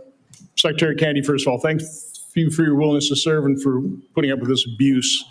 5 minutes is even close to refute all the falsehoods that have been confidently spewed during this hearing. We'll talk about real data here, okay? Well, first of all, thank you for breaking the logjam of information of HHS. My committee's got now over 8 million pages of information. Just in the first tranche, by the way, what we discovered is that the CDC, somebody in the federal health agencies, this interagency communication, hid the signal. They admitted there was a signal on myocarditis, and they hid it. They didn't warn the public. They didn't warn doctors. So that's just one instance of corruption and lies told by the CDC. We've got a lot of others we'll be rolling out, okay? So we held our first hearing and permanent subcommittee investigation on that hiding of the signal of myocarditis. We've heard a lot of studies, okay? As I've looked into science, it's been thoroughly corrupted. Here's data, and I'd like to enter this sheet into the record. I've been publishing this chart for, since really early 2021, when I'm on, for example, talk radio shows and they talk about this, they get deplatformed, or they were, because of all the censorship during the Biden administration. Here's the facts. The VAERS system that was touted in October of 2020, this great safety surveillance system on COVID, a few months later, when they didn't like the results, they started denigrating their own system. But VAERS shows that there have been 38,742 deaths reported on VAERS worldwide associated with the COVID vaccine. 38,742. 9,252 of those deaths occurred on the day of vaccination within 1 or 2 days. Again, I agree with you. Nobody knows how many COVID deaths were because the information was completely corrupted. Nobody knows how many lives were saved by the COVID. I think most people, okay, if you're vulnerable, raise your antibodies, reverse severity, fine. There's not any good study on that. There's just information out there, just claims being made. This is hard evidence. And certainly what I've been advocating for are the injection injured, the childhood vaccine injured. We're going to be holding a hearing next Tuesday on a study done by a high-integrity healthcare facility that shows, that actually looked at vaccinated versus unvaccinated, very high-quality study. I'm not going to steal the thunder of Aaron Sear, who's going to be testifying on this. I think you're aware of the study that shows the vaccinated population far more prone to chronic illness than people completely unexposed to vaccines.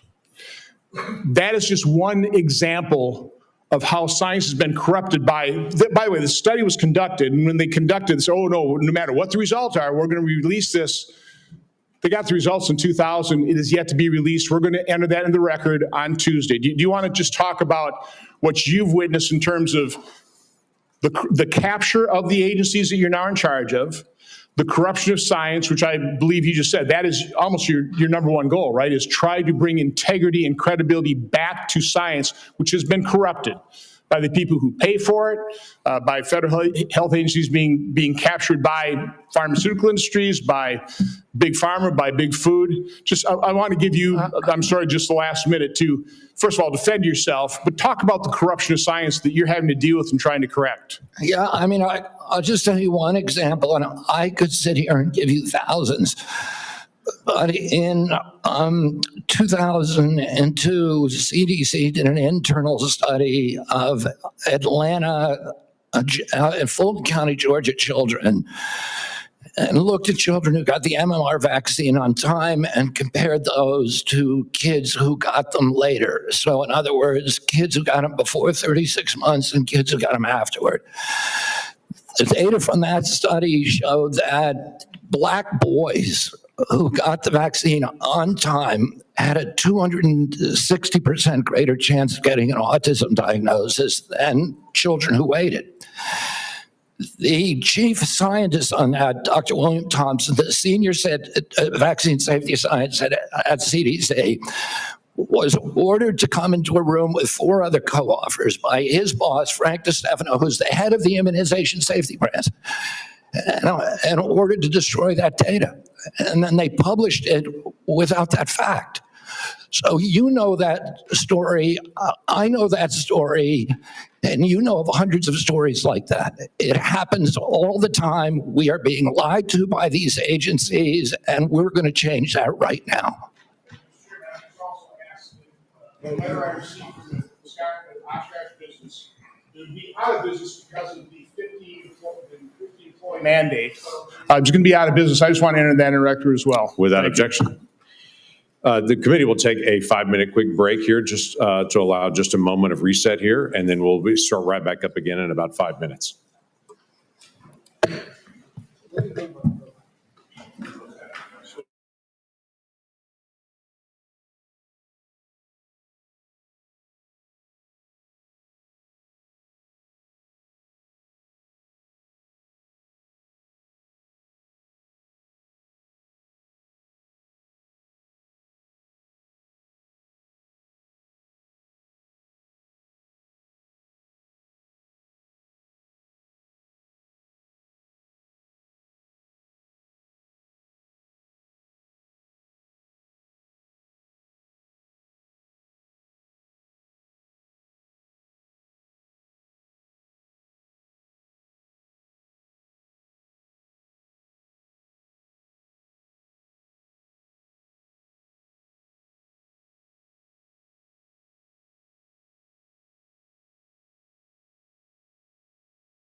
Thank you to everyone. Committee is returning back from recess on this. Senator Whitehouse is recognized for questions. Thank you, Chairman. Mr. Secretary, I want to talk to you about Rhode Island. When you were last sitting there, here's what I said to you. I want to read it back to you because I want it to sink in. CMS has for years maintained a reimbursement system that the bureaucracy could never explain, never justify, that persistently pays Rhode Island providers less than neighboring Massachusetts and Connecticut providers, a difference of 23 and 26% in our regional healthcare market. Rhode Island's healthcare system is bleeding out because we aren't paid what neighboring hospitals and doctors are paid.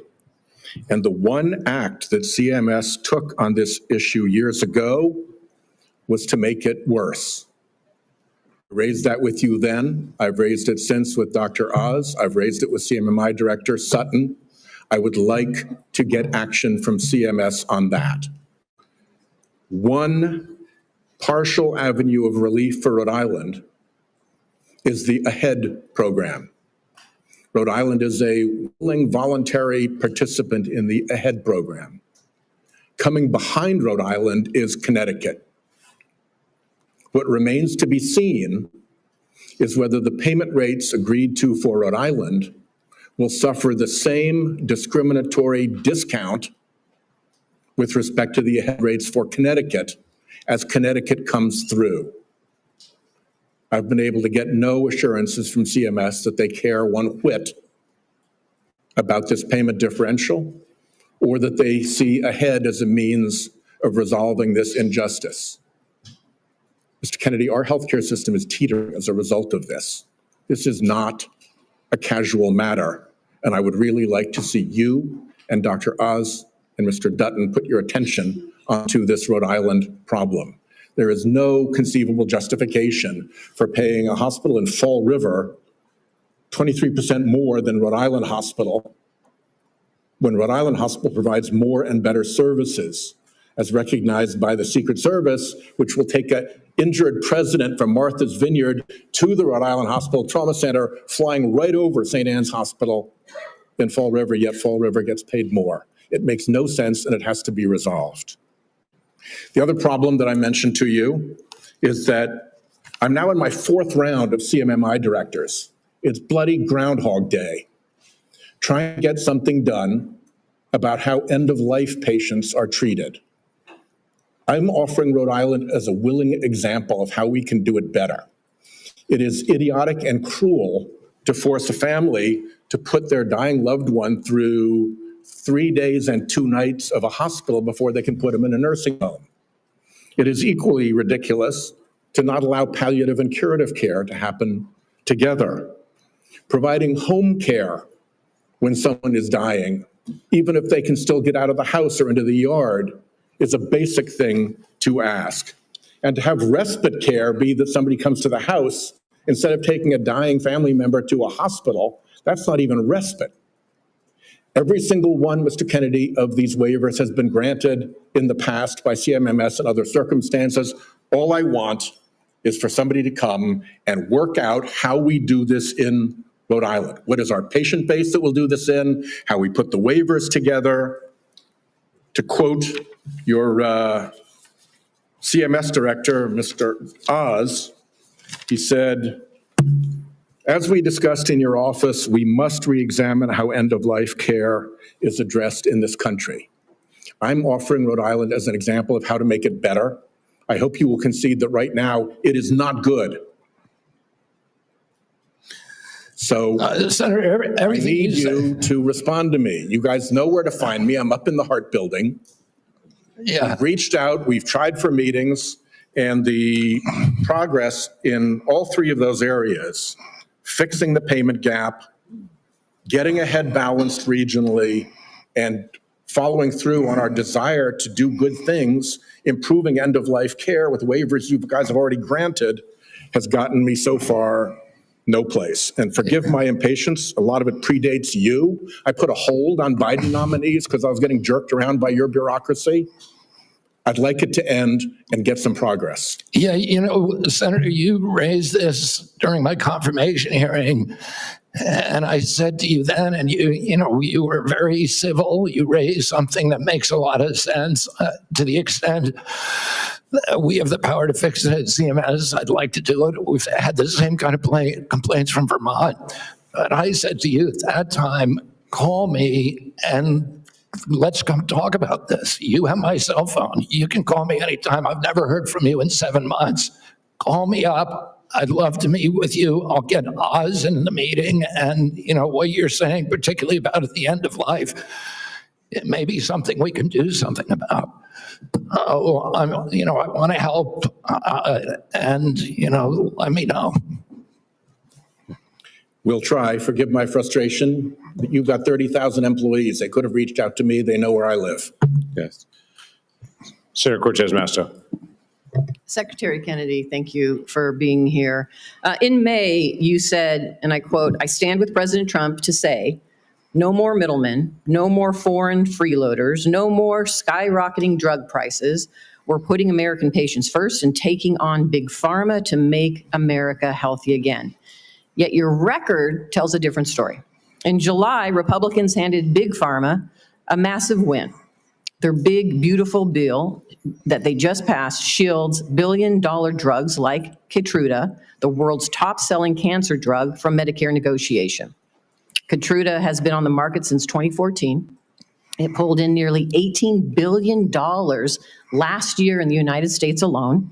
It costs patients up to $175,000 a year, draining Medicare of billions and forcing families into crushing debt or to forego life-saving care. And yet you support the big, beautiful bill. So despite the hype with executive orders and Washington Republicans only drug pricing law days relief for Medicare patients relying on high-cost cancer drugs, meanwhile, Democrats finally have allowed Medicare to negotiate drug prices. I will say that Keytruda, along with Opdivo and Darzalex, the three top-selling cancer drugs, were widely expected to be selected for Part B negotiation in 2026 for 2028 implementation. They are now, because of the actions of this administration, exempt from negotiation for at least several additional years, if not permanently. So my question to you, Mr. Secretary, is how do you justify claiming to take on Big Pharma while supporting a bill that shields drugs like Keytruda and other cancer drugs from Medicare negotiation, costing seniors and taxpayers billions, and risking the lives of cancer patients who cannot afford their necessary medication? Yeah, Senator, I appreciate the question. The Medicare drug negotiations in the IRA were very well intentioned, but they were poorly structured. What we found is that the negotiations that have occurred actually have ended up raising the costs for Medicare. We are right now in negotiations. The CBO has not agreed to that. The CBO doesn't say that. And it's just the opposite. CMS so you're data. saying the CBO and independent agencies that validate the costs are wrong? Well, that is CMS data. Okay, so let's just focus on the cancer drugs. Why aren't we negotiating those and bringing those down for families? Why does the bill exempt those? It's part of the MFN negotiations. I'm not sure that provision in the bill of the one beautiful bill, but you're not sure of the provision, the negotiation provision, and how exempted for Keytruda. Drugs? Your agency is responsible for that negotiation, and you don't know about it? I know that we're negotiating in the MFN Let me ask you this, Mr. Secretary. Let me ask you another question. How much are Medicare Part D enrollees expected to pay for prescription drug coverage next year?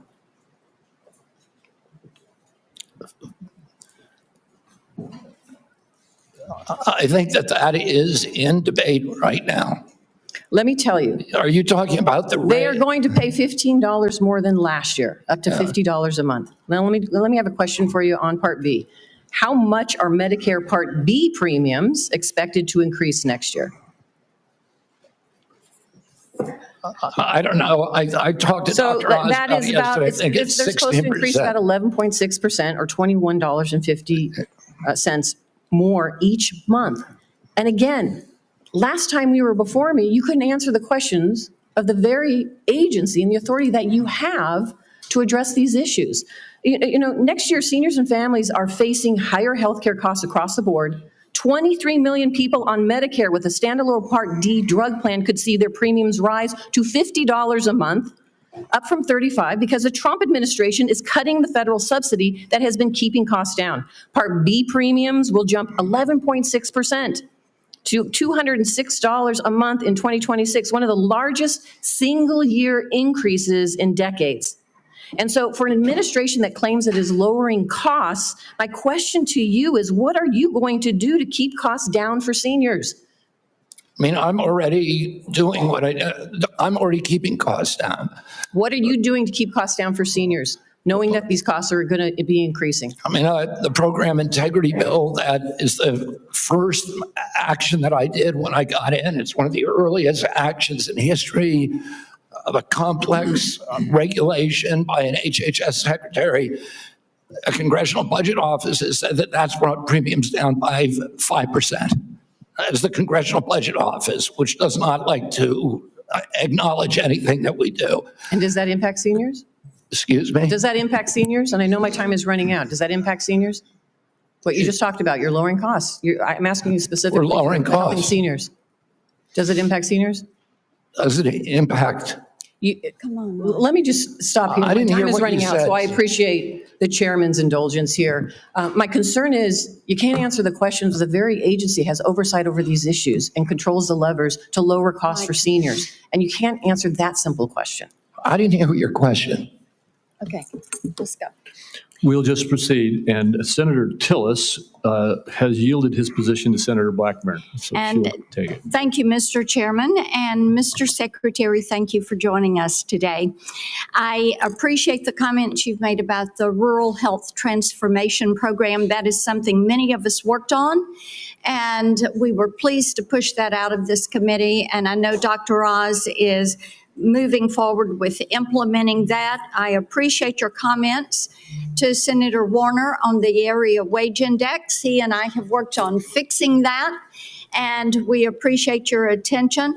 I am delighted to know that you're going to end the revolving door and the conflicts of interest. I have found it so unseemly that people who work with a pharmaceutical or with a big food company then go back over into CDC or NIH or FDA, and then they're signing off on regulation for their former employer and many times their future employer. So we appreciate that.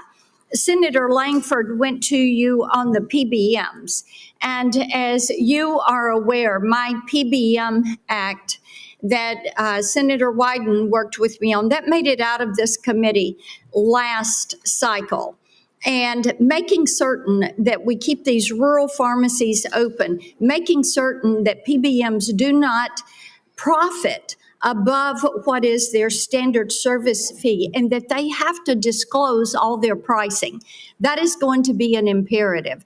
So will you work with us to get that PBM legislation across the finish line and to the president's desk? Yes, Senator, absolutely. Thank you. Interoperability is something that you have announced, a new interoperability framework to better align data sharing principles. And this is important to digital health. And as you're aware, when we passed 21st Century Cures in 2018, the Software Act and that health IT definition is something that I worked tirelessly on to get implemented. So what I want to hear from you is, how does CMS plan to align this new framework with the existing federal framework?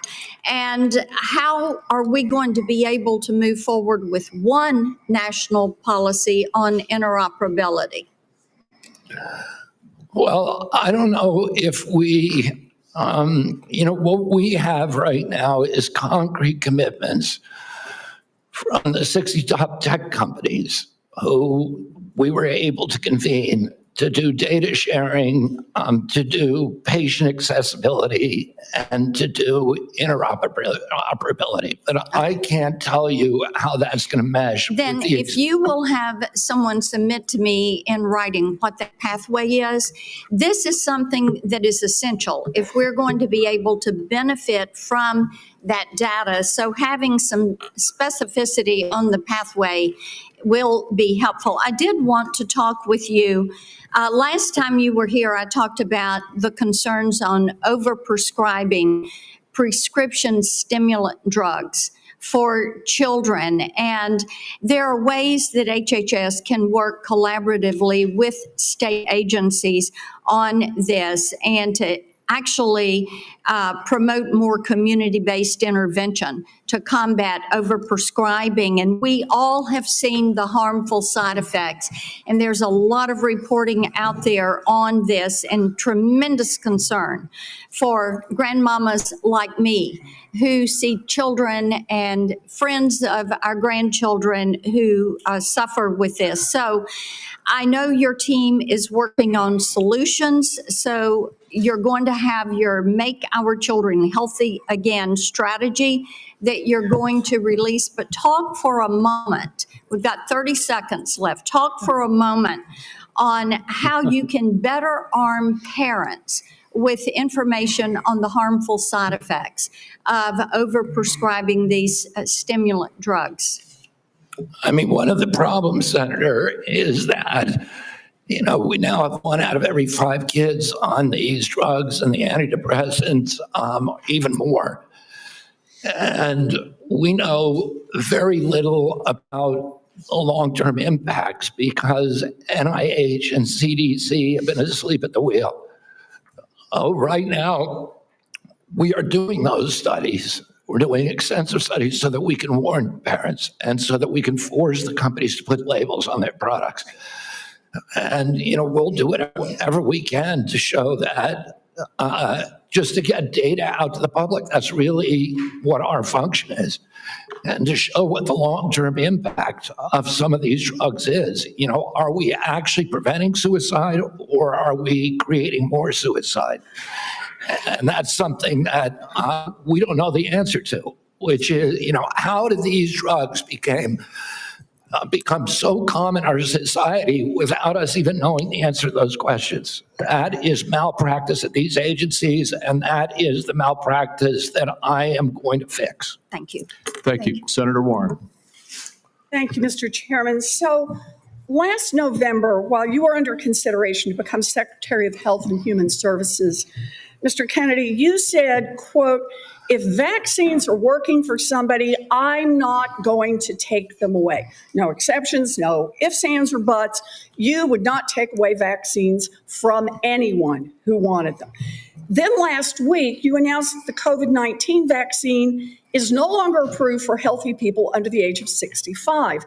In announcing the change, you said the vaccine will be available for anyone who wants it. Now, obviously, both things cannot be true at the same moment.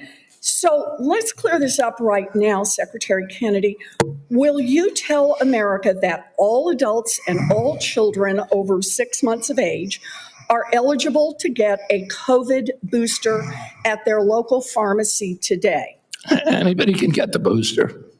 I'm sorry? Anybody can get it, Senator. Anybody. So you're saying that is now the official rule of HHS. Anybody is eligible to get a booster by just walking into the pharmacy. It's not recommended for healthy people. No. If you don't recommend, then the consequence of that in many states is that you can't walk into a pharmacy and get one. It means insurance companies don't have to cover the $200 or so cost.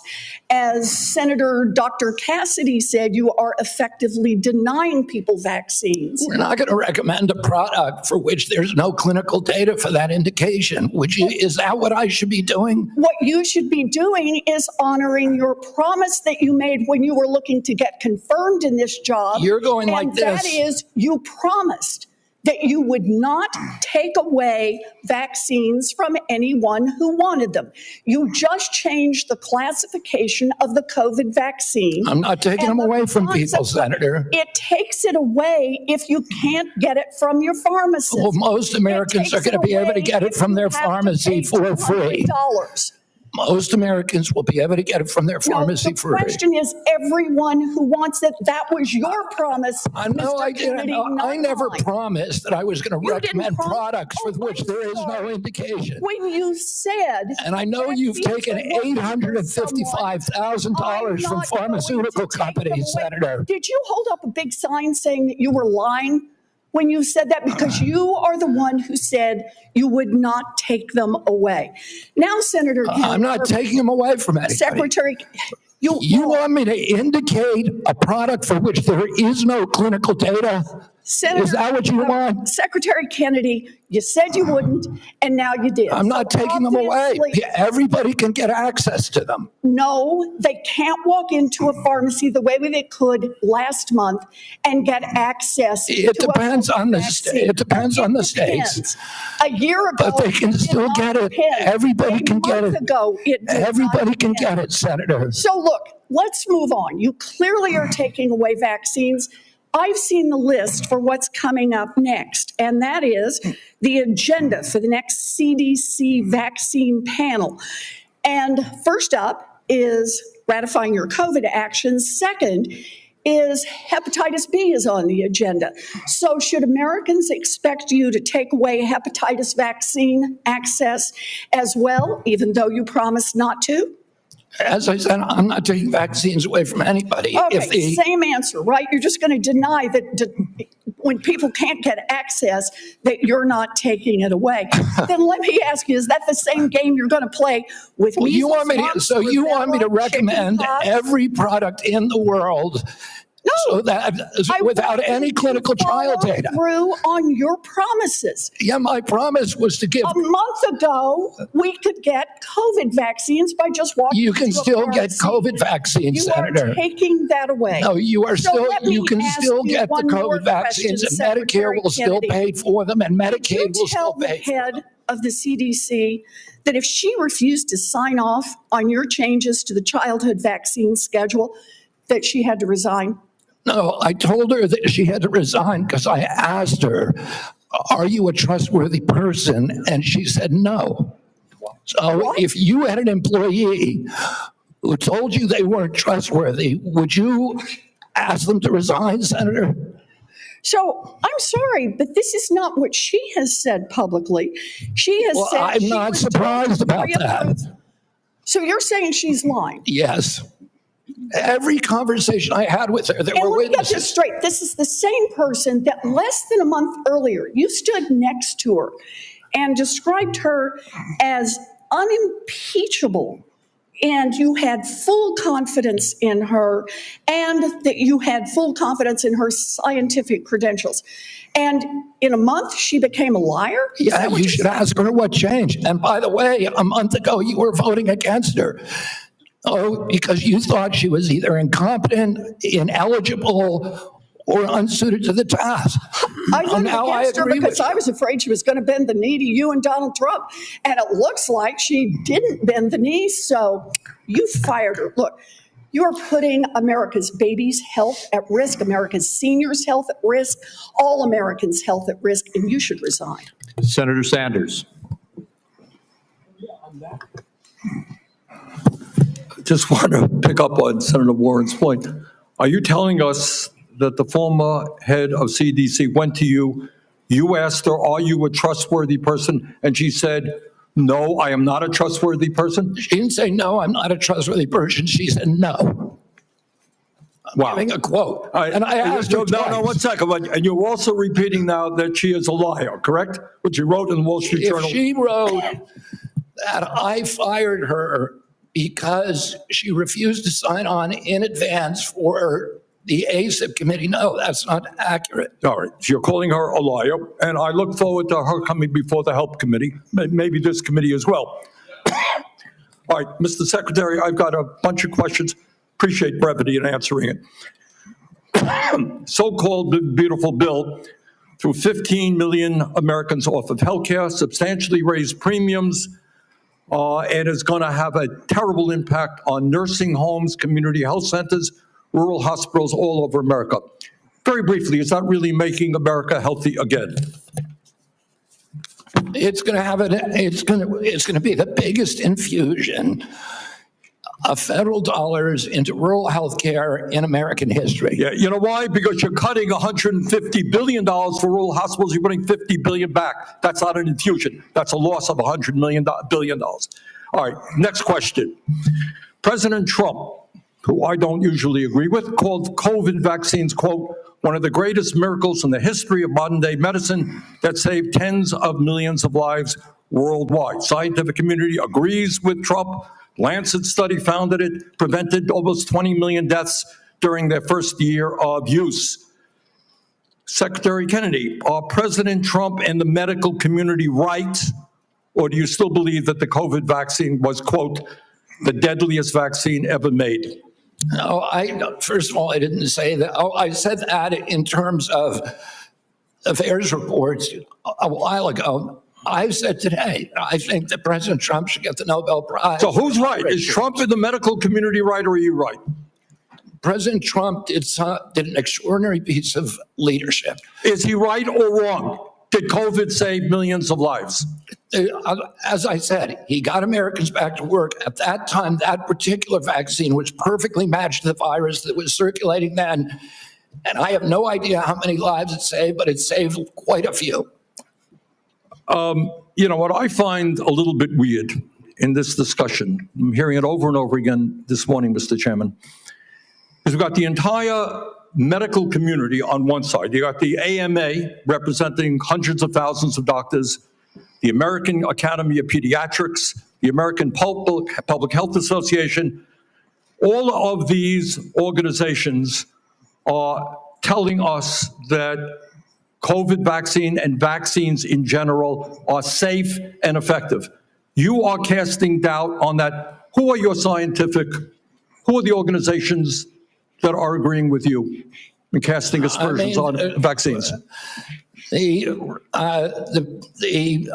primary advisors are Marty McCary, Jay Bhattacharya, Dr. Oz, Vinay Prasad. So you got a few doctors who agree with you, and I'm giving you the Not a few doctors.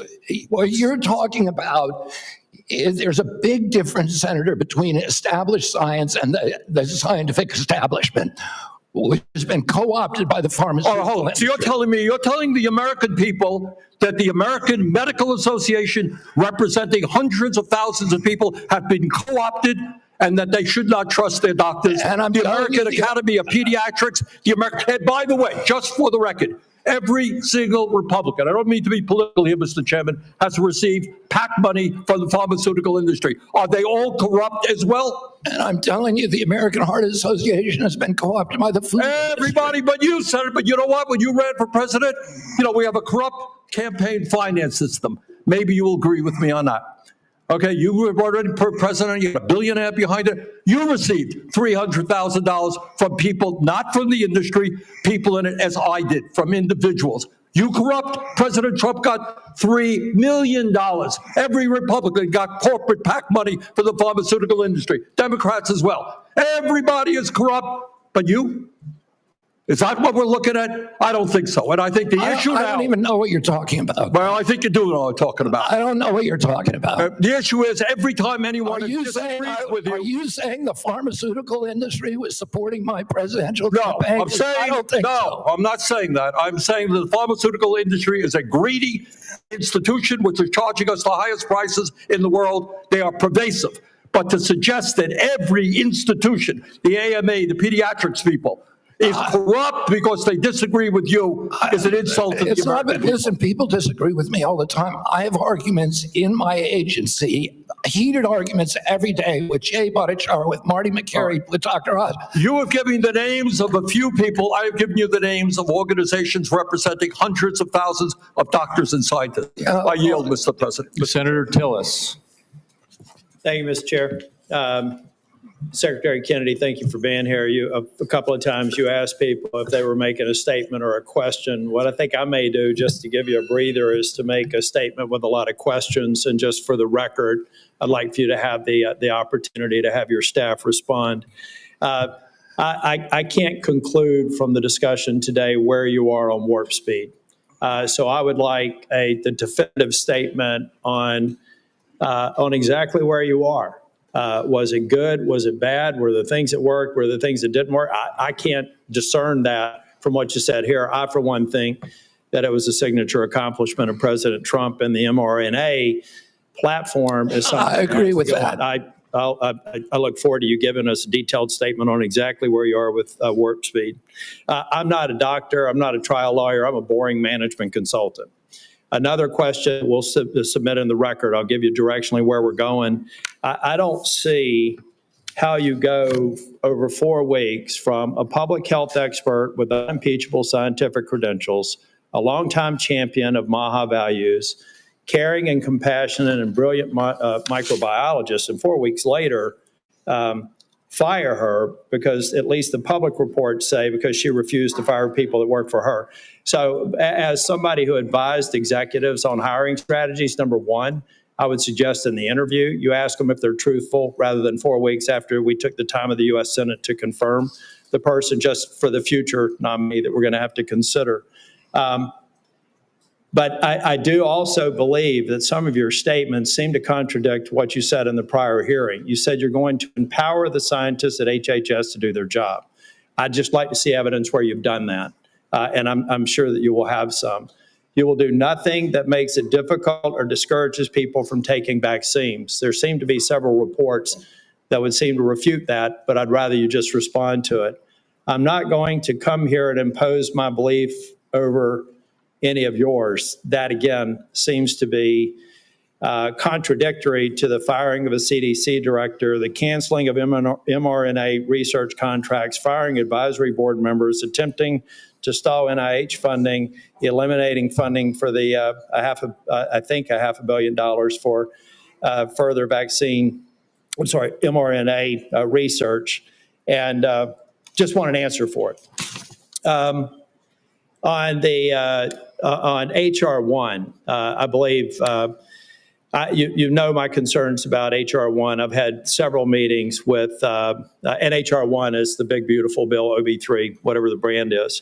But I'm still, I've got an office with 60 staff, including half of them in state office. I've had 3 different estimates of the economic impact on the state of North Carolina.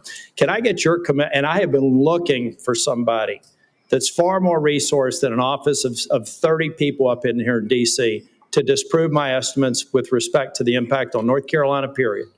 And I've yet to have anybody. I would love to be embarrassed and be wrong, but I would like to get your commitment for people to tease through the numbers that I provided before the vote on HR 1 that says that if you normalize 3 independent estimates across a broad spectrum, $25 billion over 10 years. I don't need your response now. I want somebody to destroy my estimates, because to this point, the most resourced health agency in the world has only given me word salad responses, and I need that so that we can prepare for the response. $25 billion over 10 years is half of the rural relief fund over 5 years.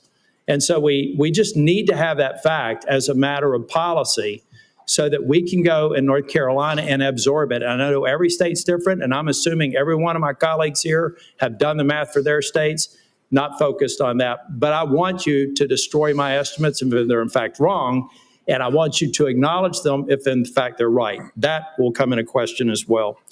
Mr. Kennedy, you've stated multiple times in response to other members' questions that scientists were lying.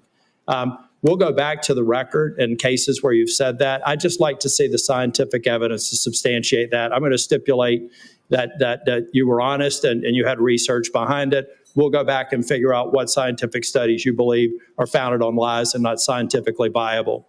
And then finally, I just want to give you an opportunity. Apparently in the exchange with Senator Bennett, you said you agreed with Dr. Levy's statements, who said that the mRNA vaccine causes serious cause serious harm, including death, particularly in young people.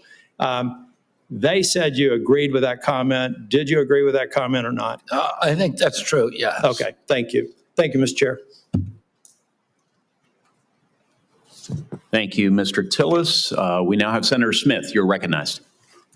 Thank you, Mr. Chair. So, Mr. Kennedy, I have sat here for the last many minutes and listened carefully to your testimony. And I think actually Senator Tillis laid out so many of the ways that what you have said has contradicted yourself and others. It's, I don't even know where to start. So I'm going to start here. Over the last 8 months, you have claimed to make America healthy again. But in actual fact, you have led the charge in the Trump administration to destroy what is best in our healthcare system. And your denials and your evasion and your lies here do not change that. You are the Secretary of the Health and Human Services.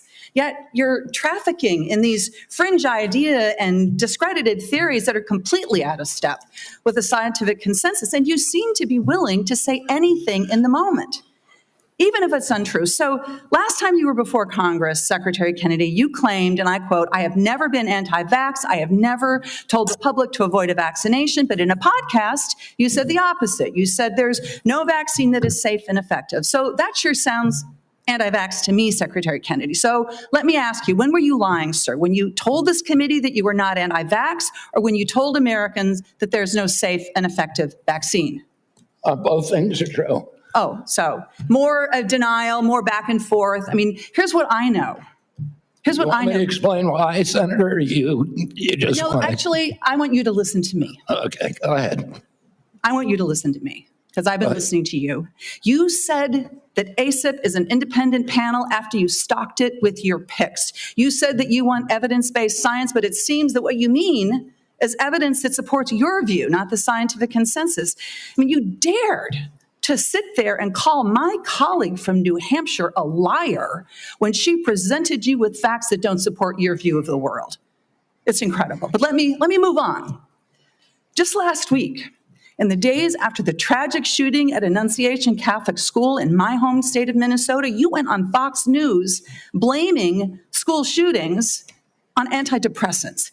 You have no evidence of that because you have no evidence of a connection. And you want to talk about— you're just saying something. You're just making stuff up. You know, this is what you say, right? Secretary Kennedy, when someone presents you with information that does not fit— I did not blame that shooting. I have no idea whether— I have no idea, and I never said that. You're making it up. You're twisting. Yeah, you are.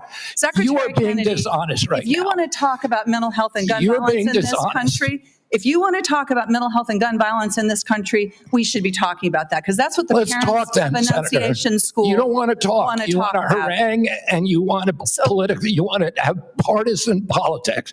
I want to actually solve these problems. Ms. Secretary Kennedy, what the Trump administration is doing right now is making it harder for people in this country to get access to mental health care. So don't talk to me about solving the mental health care crisis when you are making it harder. You cut Medicaid, which is the #1 payer for mental health care services in this country. You decimated the agency at Health and Human Services that focuses on mental health and substance abuse. That's what states count on. They're cutting their services to schools as a result of that. Several years ago, in a bipartisan way, Congress came together and passed the Safer Communities Act, which made important investments in mental health care and did some important, though small things, to reduce access to guns. What do? You propose cutting that funding. This is what we're talking about in your leadership in the Department of Health and Human Services. If you want radical transparency, as you talk about,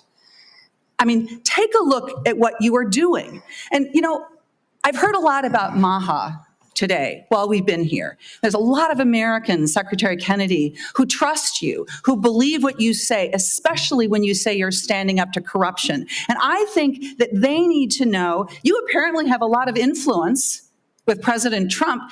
Did you ask him not to roll back these regulations that are stopping the big corporations from dumping heavy metals and endocrine disruptors into our soil and water? There's no evidence that you have been even opposing that. Did you do anything to stop the Trump administration from rolling back this handout to Big Pharma that makes it easier for the big drug companies to charge more for cancer drugs? No, you presided over that. I mean, it's stunning, really, what's happened over the last 8 months. It's stunning to me. And I just hope that in this moment, our colleagues, there's hardly anybody left in this room, are going to think about what it is that you've done, what your legacy is going to be at the Health and Human Services Agency, and pay attention to the damage that is being done here. Senator Marshall. All right. Thank you, Chairman, and welcome, Mr. Secretary. One of your themes for the CDC is transparency. And I think when I hear you talk about transparency, I think part of that is sharing what you know, what the CDC knows with parents so that they can make decisions. Behind me, yeah, I know it's going to be hard to see from there. I can barely read it. This is the current CDC recommendations for vaccines for children. On day number 1, they get their first jab, a hepatitis vaccine. By the time they're 18 months, they've had 18 jabs. By the time they get to be old enough to vote, they have 76 jabs. Now, when I listen, what I hear you say is that, look, vaccines are drugs. We need a measured response and a measured, when do we use this? It's interesting that the United States has put age 65 and older for COVID vaccine. UK has chosen 75 and France 80. Obviously, scientists disagree exactly when that should or shouldn't be. Hepatitis B vaccine, it makes no sense to me. I've only delivered 5,000 babies, but we do a hepatitis test on every mom. By the time she delivers that baby, I know her pretty well. And if she doesn't have any risk factors, if she's not an IV drug abuser, if she's in a stable monogamous relationship, nobody at home has hepatitis, I don't know, I don't see the benefit myself in that hepatitis vaccine. Everyone's eligible for it. Everyone can get it. And my pediatricians don't always agree with me. And no, I'm not saying if you don't know the hepatitis status of that patient, they shouldn't get it. I'm not saying if this person's had no prenatal care, that puts them at risk for hepatitis. Can you just speak a little bit, when you talk about transparency and trying to empower and make vaccines available, these should be treated just like a medication? Yeah, I mean, I say I'm not anti-vaccine. Saying I'm anti-vaccine is like saying I'm anti-medicine. Well, I'm pro-medicine, but I understand some medicines harm people. Some of them have risks. Some of them have benefits that outweigh those risks for certain populations. And the same is true with vaccines. And we don't understand the risk profile because vaccines are the only medical intervention, medical device, or pharmaceutical drug that are exempt from pre-licensing safety studies. And so there are 2 hepatitis vaccines, and one of them had a safety study that lasted for 4 days on 143 kids for a product that's going to be given to 76 million kids. Yeah. The risk profile prior to the introduction of the vaccine, the risk of a baby dying from hepatitis B was 1 in 7 million. That means you need to give 7 million hepatitis B vaccines to prevent 1 death if you're going to give 7 million. Right. So, Mr. Secretary, and I guess before the press labels me wrong, I'm not anti-vaccine either. I think MMR has been a great vaccine. The DPT has been a great vaccine. Polio has been a great vaccine. Smallpox. So there are great, but it's the measured approach that we're after, the transparency. You're trying to empower parents here. What I feel the difference is, sometimes my friends across the aisle feel like there's a one-size-fits-all, that they should be telling parents what to do. And what you and I are fighting for is we want to empower parents to make these decisions. I want to talk about morbidity and mortality of COVID for just a second. It is so true that 2 things can be true, and I don't understand why, just the rabbit hole some of my colleagues are going down. There's a big difference. When I was out there practicing, doing volunteer work, I was so confused myself on the numbers. People dying with COVID versus from COVID. And we still don't have that message. And I think that's what I hear you saying as well. How many people died from COVID versus with COVID is a different answer. The situation today is so different when this monster virus was in a laboratory in Wuhan, China, and none of us had ever seen this virus and we had no immunity to it.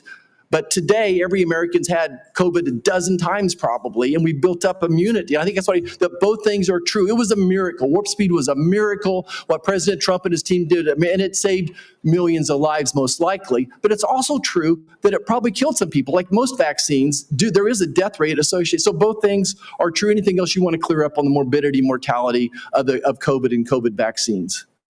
Well, I think you just cleared it up. The COVID vaccine was critical. President Trump's leadership got it to us when our society was locked down. It allowed us to open up. It was, as I said, perfectly matched to a virus that was new in the experience of humanity. And so it was a miracle. Right now, we're dealing with completely different circumstances where the virus has mutated, where it's much less dangerous, where there's a lot of natural immunity and herd immunity. And so the calculus is different and it's complicated. And, if you just want to turn everything into a soundbite, it makes it, you can't have a grown-up conversation. But there were more reports to VAERS, which is the only surveillance system that we have, of injuries and deaths from that vaccine than all vaccines put together in history. So we have to acknowledge that there was a cause. We acknowledge that there was a benefit. We can't quantify either one because of the data chaos at CDC, and that's all I'm saying. And they think I'm being evasive because I won't make a kind of a statement that's almost religious in nature. Did it save 1 million lives? Well, there's no data to support that. There may be data, there's no study that there's modeling studies, there's faulty data. I'm not going to sign on to something if I can't do it to a scientific certainty. It doesn't mean that I'm, anti-vax. It just means I'm pro-science. Thank you. I yield back. Thank you. Senator Lujan. Thank you, Mr. Chairman. Secretary Kennedy, Dr. Daskalakis, who recently resigned as director of the National Center for Immunization and Respiratory Diseases, his resignation letter stated he and his team were never allowed to brief you. I'm curious who you're listening to, since it's clear you're not listening to qualified experts like Dr. Daskalakis. Can you give the committee the name of the person? I don't consider Dr. Daskalakis. Mr. Secretary, the question that I have for you is, can you give the committee a name of who you're getting briefed by? I'm getting briefed all the time by CDC. Just a name. Dr. William Thompson's one name. Thank you very much, sir. Now, but I can get you a whole list of other. It's on my schedule. Mr. Secretary, that's not a hard question. You know a lot of answers. I'm not being evasive. Okay, then you answered it. Let's go on. Now, you said that you're soon going to release a study claiming to reveal the cause of autism, timed unsurprisingly with the upcoming ACIP meeting to justify taking vaccines from Americans. Now, as you know, autism affects millions of children. So I guess you'd have the nation's top medical experts working on this. Mr. Kennedy, you hired a man named David Geyer to conduct this study. Is that correct? No. Is Mr. David Geyer working for HHS? He's a contractor, but he's not conducting a study. He's a contractor? He's a contractor. Do you know who works for you, Mr. Kennedy? Yeah. Do you know that Mr. Geyer is listed as a HHS on the employee directory as a senior data analyst, not a contractor? He's a contractor. He's not an SGE. So is your website wrong? He's not an SGE. I don't know what. I'm going to pull up the website for you. He's a contractor. If the website says he is a senior data analyst, will you at least admit to the committee? Well, I don't know if wrong? a contractor can be classified as a senior data analyst or not. Is Mr. Geyer a doctor? No. Did you know he never went to medical school? He's not practicing medicine. Did you know that he got caught in Maryland and was charged for practicing medicine without a medical license? He was charged by a medical board, sued the medical board, and the medical board was found to have acted in actual malice and was fined $2.6 million by a judge in Maryland for doing that. See, so you choose to know a lot when you want to know a lot. It's incredible, Mr. Kennedy. Senator, you're ridiculous. So here's the question I have. You brought him in to do this study. I think there's no question about I told you he's not doing a study. Is he participating in the study? No. What Is he he's doing doing any analysis in regards to this study? No. What he's doing is getting access to the Vaccine Safety Data Link, which is the biggest repository for vaccine information that your friend would not give us for 7 months. For Mr. 7 Secretary, months. let me ask you this question, just so because you know the answer. What is Mr. Geyer doing? He is the only one, because Congress ordered CDC to open up the VSD to him in 2002. He's the only outsider who's ever seen it. So because CDC will not give us, they have Mr. Secretary, is he participating in this then? No, he but you just said he's the only dude that knows what's going on here. Do you want me to explain it to you, Senator, or do you just want to show? Do you just want to showboat? I'll submit. You this. just want to showboat for your ads, or do you want to hear a real answer to your question? Mr. Secretary, you choose to know answers to questions with some colleagues. And I'm willing to give you the answer. I'm willing to give you the answer. Mr. Secretary, someone should have asked you, maybe President Trump should have asked you, are you a trustworthy person? And we should have waited for an answer then. Let's move on. I don't even know what you're talking about. You're talking gibberish. Mr. Secretary, let me speak slowly and clearly so that you can understand me through my New Mexico accent. And then give me a chance to answer. Does this help? Can you understand me? Yes. Appreciate that. Mr. Secretary, yes or no, did you hire Mr. Geyer to do this study? No. Mr. Chairman, well, let me ask, maybe we'll just get a good answer here. Mr. Secretary, will you commit to sharing the protocols used for the autism study with Congress and to the public? They're public. Will you commit to giving it to this committee by the end of the week? No, not because that's not the way it works. Will you? You don't even know what you're talking about. Mr. Secretary, will you commit to sharing the protocols for the study by the end of the month? We already have. You just said it's public.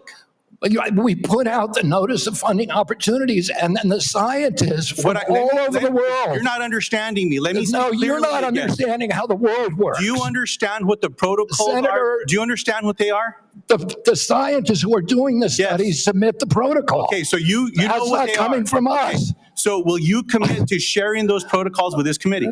Well, anybody can get a hold of the protocol. It's published with the study. Mr. Chairman, what I'd like to ask is for your commitment here. I'll send a letter to the Secretary. I'll ask for support from the leadership of this committee to ask for those protocols. If those protocols are not given to this Anybody committee, can get the protocols. Mr. Secretary, I'm not talking to you. Mr. Chairman, what I'm asking... If the protocols are public, we can work with you. What I'm asking, Mr. Chairman, is that if those protocols are not given to this committee, I'm asking for your agreement that we follow through with a subpoena to get them. No, I will not agree to subpoena anything. Let's see what happens. Mr. Chairman, you'll help me get them if they're available publicly? Yes. I appreciate that, Mr. Chairman. Mr. Kennedy, with all the questions here today, people just want to know the truth. I don't think so. Mr. Secretary, you don't think so. Thank you. I don't think so. I hope everyone recording that got that, because there explains the Secretary's tenure here. Look, 2 young ladies in Las Cruces, New Mexico, at a town hall recently gave me this starfish pin. I was going to give it to you today, but after your questioning today, I don't think you deserve it, because what this represents is to remember that every one of us can make a difference, sir, to something as small as a starfish on a beach that maybe got washed up, you throw it back in the ocean. You might not save them all, but you can save one. I'm sorry that you're not worthy of this nice little pin, sir, as a nice reminder. I'm going to pray for you, Secretary Kennedy. I hope we do better. I want you to do better, but today was a failure for you, man. I yield back. Senator Warnock. Thank you, Brother Chair. Less than a month ago, we received the heartbreaking news that a gunman opened fire at the CDC campus in Atlanta, Georgia. This obviously is my neck of the woods. This is heart-wrenching for all Americans, but for those of us especially who live in that area. A DeKalb County police officer, David Rose, was killed. The shots hit buildings on campus in at least 180 places, narrowly missing the CDC's daycare center. Law enforcement recovered nearly 500 shell casings, Clearly, he came to do a lot of damage. It's a miracle, and thanks to the quick action of Metro Atlanta and state law enforcement, more people were not killed. The Georgia Bureau of Investigation announced that prior to the attack, the gunman expressed discontent with the COVID vaccine and, quote, wanted to make the public aware of his distrust of the vaccines.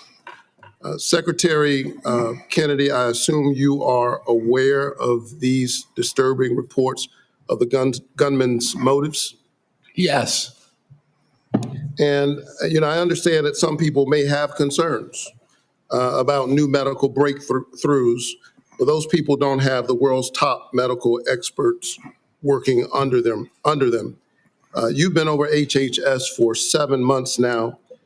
Have you ever been briefed by CDC's career immunization officials to discuss your concerns? And by the way, every member of this panel has criticized President Trump and demonized him. Have you ever Are been you briefed? complicit in the assassination attempts on President Trump? Sir, I'm asking the questions. You are the witness. It's a simple yes or no question. Have you ever been briefed by CDC's career immunization officials to discuss their concerns? Yes, I have. What was the answer? Yes. You have been briefed by CDC officials, the career immunization officials, to express your... The senior vaccine safety scientist, for example. Have you ever been to the CDC as secretary before the shooting on August 8th? Have I ever been there as secretary? Have you been there as secretary before the shooting? No. Okay. Let's return to the shooting and the aftermath. Secretary Kennedy, I'm about to ask you a series of yes or no questions about the events of the past month. And I would appreciate just a yes or no response. You called Dr. Manarez to your office on August 25th for a meeting. Is that correct? Yes or no? It could be. I just don't know the date. I'd have to check my calendar. Was Jim O'Neill the man you just appointed as acting director of CDC in the room on whatever date you met with him, since you can't recall? Was he in the room when you met with Dr. Manarez? In that meeting, did you criticize Dr. Manarez for her statements to CDC following the shooting where she said, quote, misinformation can be dangerous? I don't believe so. I have no recollection. You don't believe you criticized her? Oh, I criticized her. Did you criticize Not her? for that. Did you criticize her? I don't even. Did you criticize her for her statements statements to CDC workers following the shooting? Did I what? Did you demand that she fire career scientists or public experts at the CDC? Yes. Did you demand that she accept the recommendations of your hand-picked vaccine advisory panel without further review by career CDC scientists? No, I did not. You didn't ask for her commitment ahead of time that she would accept the recommendations from the advisory panel? You're denying what that? I asked her about is she had made a statement that she was not sign on, and I wanted clarification about that. Did you tell her to accept the advisory panel's recommendations? I told her I didn't want her to have a rule that she's not going to sign on to it. Did you say that the CDC was, quote, the most corrupt federal agency in the history of the world?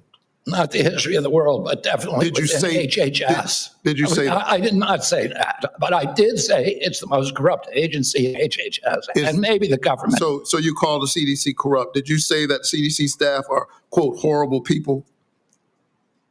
Horrible people? Did you say that they're killing children and they don't care? No. Okay, I think that we all have a history of listening to you and these answers, but you're on the record for a number of these statements. Despite your lack of credentials and expertise, clearly you have an agenda. It is a threat to the public health of the American people. It's clear that you are carrying out your extremist beliefs, which is why you attempted to fire Dr. Senator, we're the sickest people in the world. We're the sickest people on earth. I'm speaking. How am I a threat? Secretary Kennedy, for the first time, we're seeing deaths from children from measles. We haven't seen that in 2 decades. We're seeing that under your watch. You are a hazard to the health of the American people. Can I respond to that, Senator? No, I claim back my time. We need to wrap You up. are a hazard to the health of the American people. I think that you ought to resign. And if you don't resign, the President of the United States, who put forward Operation Warp Speed, which worked, should fire you. Thank you so much. Senator Welch. Mr. Chairman, thank you. I want to sum up, and I want to make 3 points. First, we have a healthcare affordability crisis in this country. And second, Secretary Kennedy's policies is making that affordability crisis worse, not better. And third, Mr. Chairman, the United States Senate is not doing its job. Healthcare. Citizens of the United States, our employers, our taxpayers, and our families pay the most and get the least. That has been persistent and chronic, and it's not being addressed, it's being aggravated. Let me be specific. In Vermont, a family of four that makes $82,000 in income with premium support on Obamacare now pays $6,970 for their health care premium. That is going to increase $23,000 to $30,000. That is unaffordable. It's shocking and it's cruel. The big beautiful bill that we're talking about, Vermonters are going to lose 45,000 families lose health care. That is going to be a hammer blow to our hospitals because those folks who lose health care don't get a guarantee they won't get sick, and they're going to show up at our community hospitals. Our community hospitals are going to treat them, and they aren't going to be compensated. And it's why Vermont community hospitals are on a financial thin ice, and that's true that about 338 hospitals around our country are in danger of closing. Second, Mr. Chairman, I believe the Secretary made assurances to this committee, and he has not kept the promises he made. Prices have not come down, they've gone up. He assured Senator Cassidy that he would not change the standards for vaccine review. Yet since his confirmation, all 17 members of the Vaccine Advisory Board have been fired by him. He has limited the use of COVID-19 vaccine. And he has inexplicably canceled $500 million in vaccine research and funding. So, I'm not surprised. Stephen Miller credited you with being the crown jewel of the cabinet. And my observation about the crown jewel of the cabinet and the policies of folks who get rewarded are the ones who fire those in service that speak truth to power. Susan Menares, we've gone over that, fired because she refused to fire herself, staff without cause, and refused to rubber stamp changes to the vaccine schedule without data. The head of the Bureau of Labor Statistics was fired because she gave a report with honest numbers about the job report. CIA Russia expert who'd been there for 30 years, fired after the meeting with Putin. So, Mr. President, that is serious and worrisome. But I want to finally end by challenging us in the United States Senate to do our job. We have a constitutional responsibility to be a check and balance. And the fear of our founders was that there would be a concentration of power in one branch, and that would lead to catastrophic consequences for our country. And what has Congress done? On oversight and advice and consent, we have confirmed a vaccine denier. On tariffs, we've given up our constitutional responsibility. On appropriations, we're bending the knee to an administration that is rescinding and decided what to spend and what not to spend, despite what our law in a bipartisan way was passed. We cannot cede power, and there are consequences. A crumbling healthcare system, a deficit exploding, and our allies losing faith in us. Mr. Secretary,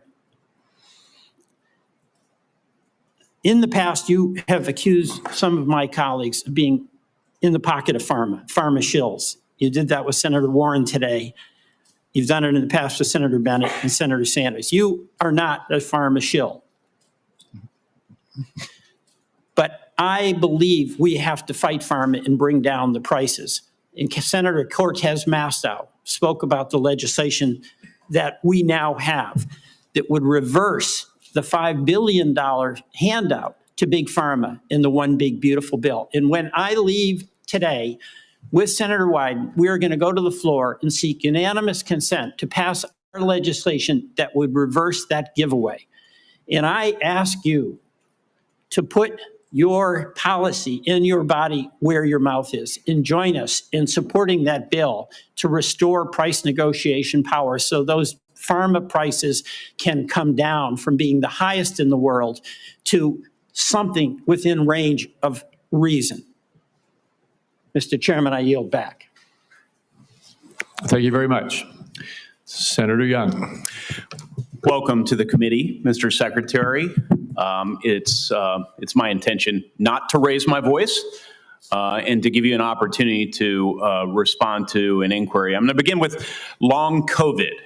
It shouldn't be a surprise to you. During each of our meetings, we've discussed my interest in making sure our government does its part to address this challenge, which afflicts, by most recent estimates, over 20 million Americans.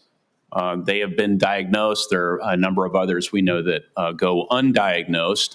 Over 400 million people worldwide suffer from this at a cost of $1 trillion a year, which is roughly 1% of global GDP. This, we know, has had impacts on participation in the workforce, therefore our own GDP. So it's serious on a number of fronts. It's my hope we can come up with some therapeutics for this condition. One of the real barriers to that is seeing that we are able to launch more clinical trials. I want to get your update on how the clinical trials are going, what plans you might have in the works to increase the number of clinical trials as it pertains to long COVID. Yeah, Senator, there was a project funded, a long COVID project at NIH. There was a huge amount of money spent on it. It yielded nothing. I agree with that. Right. And I think you know that we are doing now a different approach. We're launching a long COVID consortium.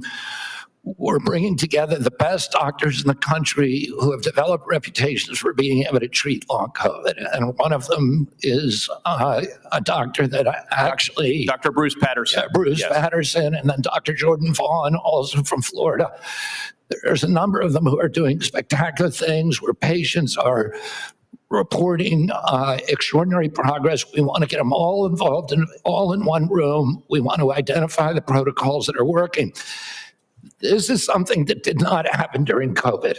It was all ivory tower science, and the doctors who were on the ground were ignored. The same thing happened during the HIV crisis. Yes.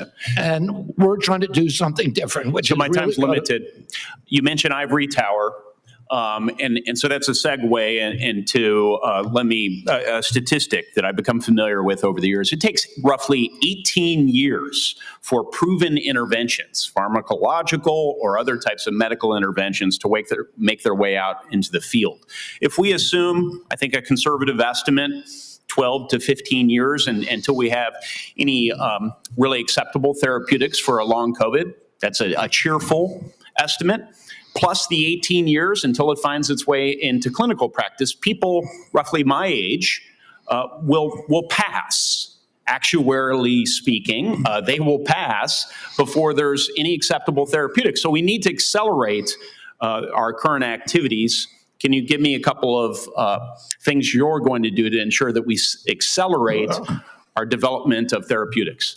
I mean, the best solution is the same kind of solutions that we should have been pursuing during COVID, which is off-the-shelf approved drugs for that are there already. Yes. So you don't it have was to go recently through reported that all the major pharma companies, I'm sorry if there's one good student exception, are serving as barriers to clinical trials. It's How can they bizarre. repurpose? It is bizarre that that's happening. But Okay, we you're are the seeing that Secretary of happening. HHS. Will you be cracking down on this lack of Yes, cooperation? yes. Thank you. Yes. Thank you so much.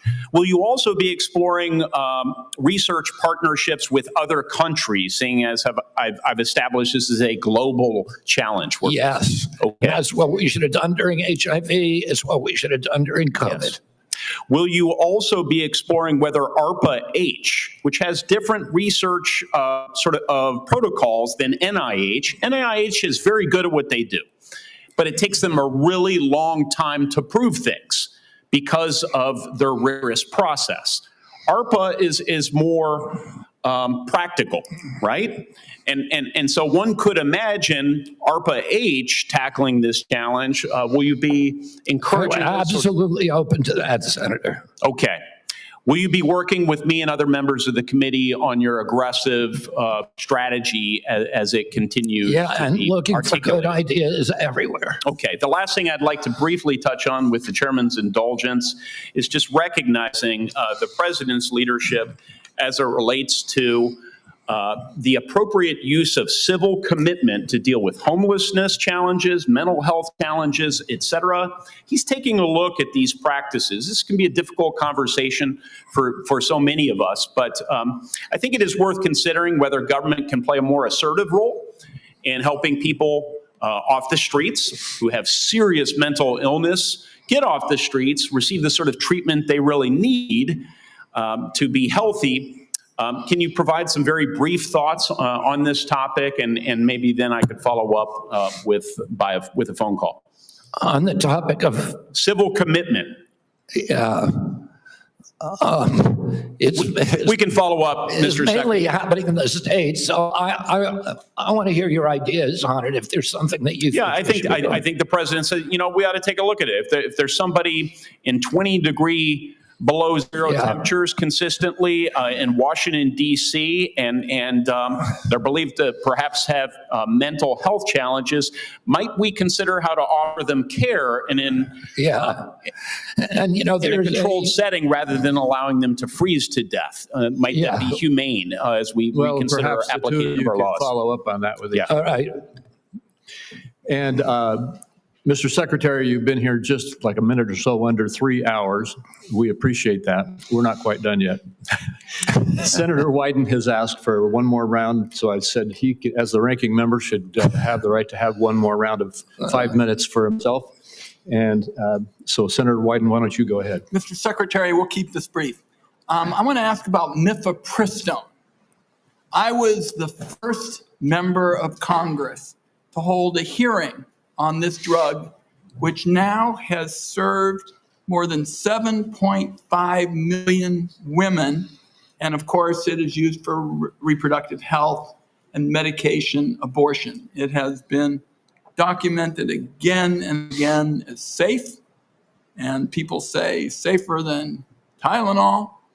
And the reason that I'm asking the question is that I'm getting reports that you've said you're going to conduct a complete review of mifepristone's safety.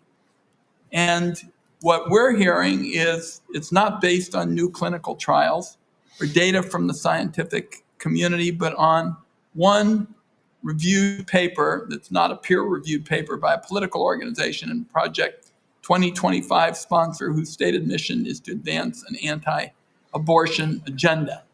So what I'd like to hear today is for you to say that you'll commit that your best scientists, without bias, will be permitted to conduct this entirely unnecessary safety review. I don't see any evidence for it. You've called for it. But what I'd like to do is make sure that it's done right, and I'm very troubled by what I've heard about it. Your thoughts? You have my commitment. Okay. That'll be good science and good scientists. Okay. We'll get back to you to talk about specifically how that's going to play out, but I appreciate that. Okay, one last point for you, Mr. Chairman. I'm going to ask unanimous consent to enter into the record declaration by these kids, some of them very young, who in the middle of the night, we were told by whistleblowers are being whisked away and the like. And what I'd like to enter into the record are statements by these kids that we have learned about, and also a memo prepared by the Guatemalan government outlining the deportation effort into the record. We've been able to obtain that, and I think it's an important part of the debate. And with that, I beat my time of 5 minutes. All right, without objection. Thank you very much, Senator Wyden. And we are now at the point where I'll just make a couple of very brief personal closing remarks, and then I've decided, Mr. Secretary, I said at the outset of this hearing it was going to be some partisan battling going on. That is something that is very obvious to anybody who's paid any attention to what's happened in the last 3 hours. There were several times that you were cut off or I had to cut you off because we needed to keep moving along. And I'm not suggesting that you need to or should, but if there's anything that you felt you didn't have a chance to say, if you could briefly say it now, or if you would like, you'll have the opportunity to submit written responses to questions, which I'm going to reference in a minute, and you could make any further statements that you would like to make at that point. But I think I'll have mercy on everybody here and let us adjourn. All right. Wise choice. Let me just say now that senators will be allowed to submit questions to you for the record by next Thursday, September 11th, by 5 p.m. And I just want to say, Mr. Secretary, during former Secretary Becerra's tenure, responses to these kinds of questions for the record were not delivered in a timely manner. And the example I'm going to give you is that on March 22, 2023, he got questions. He answered in February 22, 2024, 11 months later. A year seems excessive. And I'm going to ask you and your team to not follow the precedent set by Secretary Becerra, and instead to respond as promptly as you can to the questions for the record that you receive. I ask that of every single nominee, and you may or may not recall, you've probably already told me you would do that in your nomination hearing.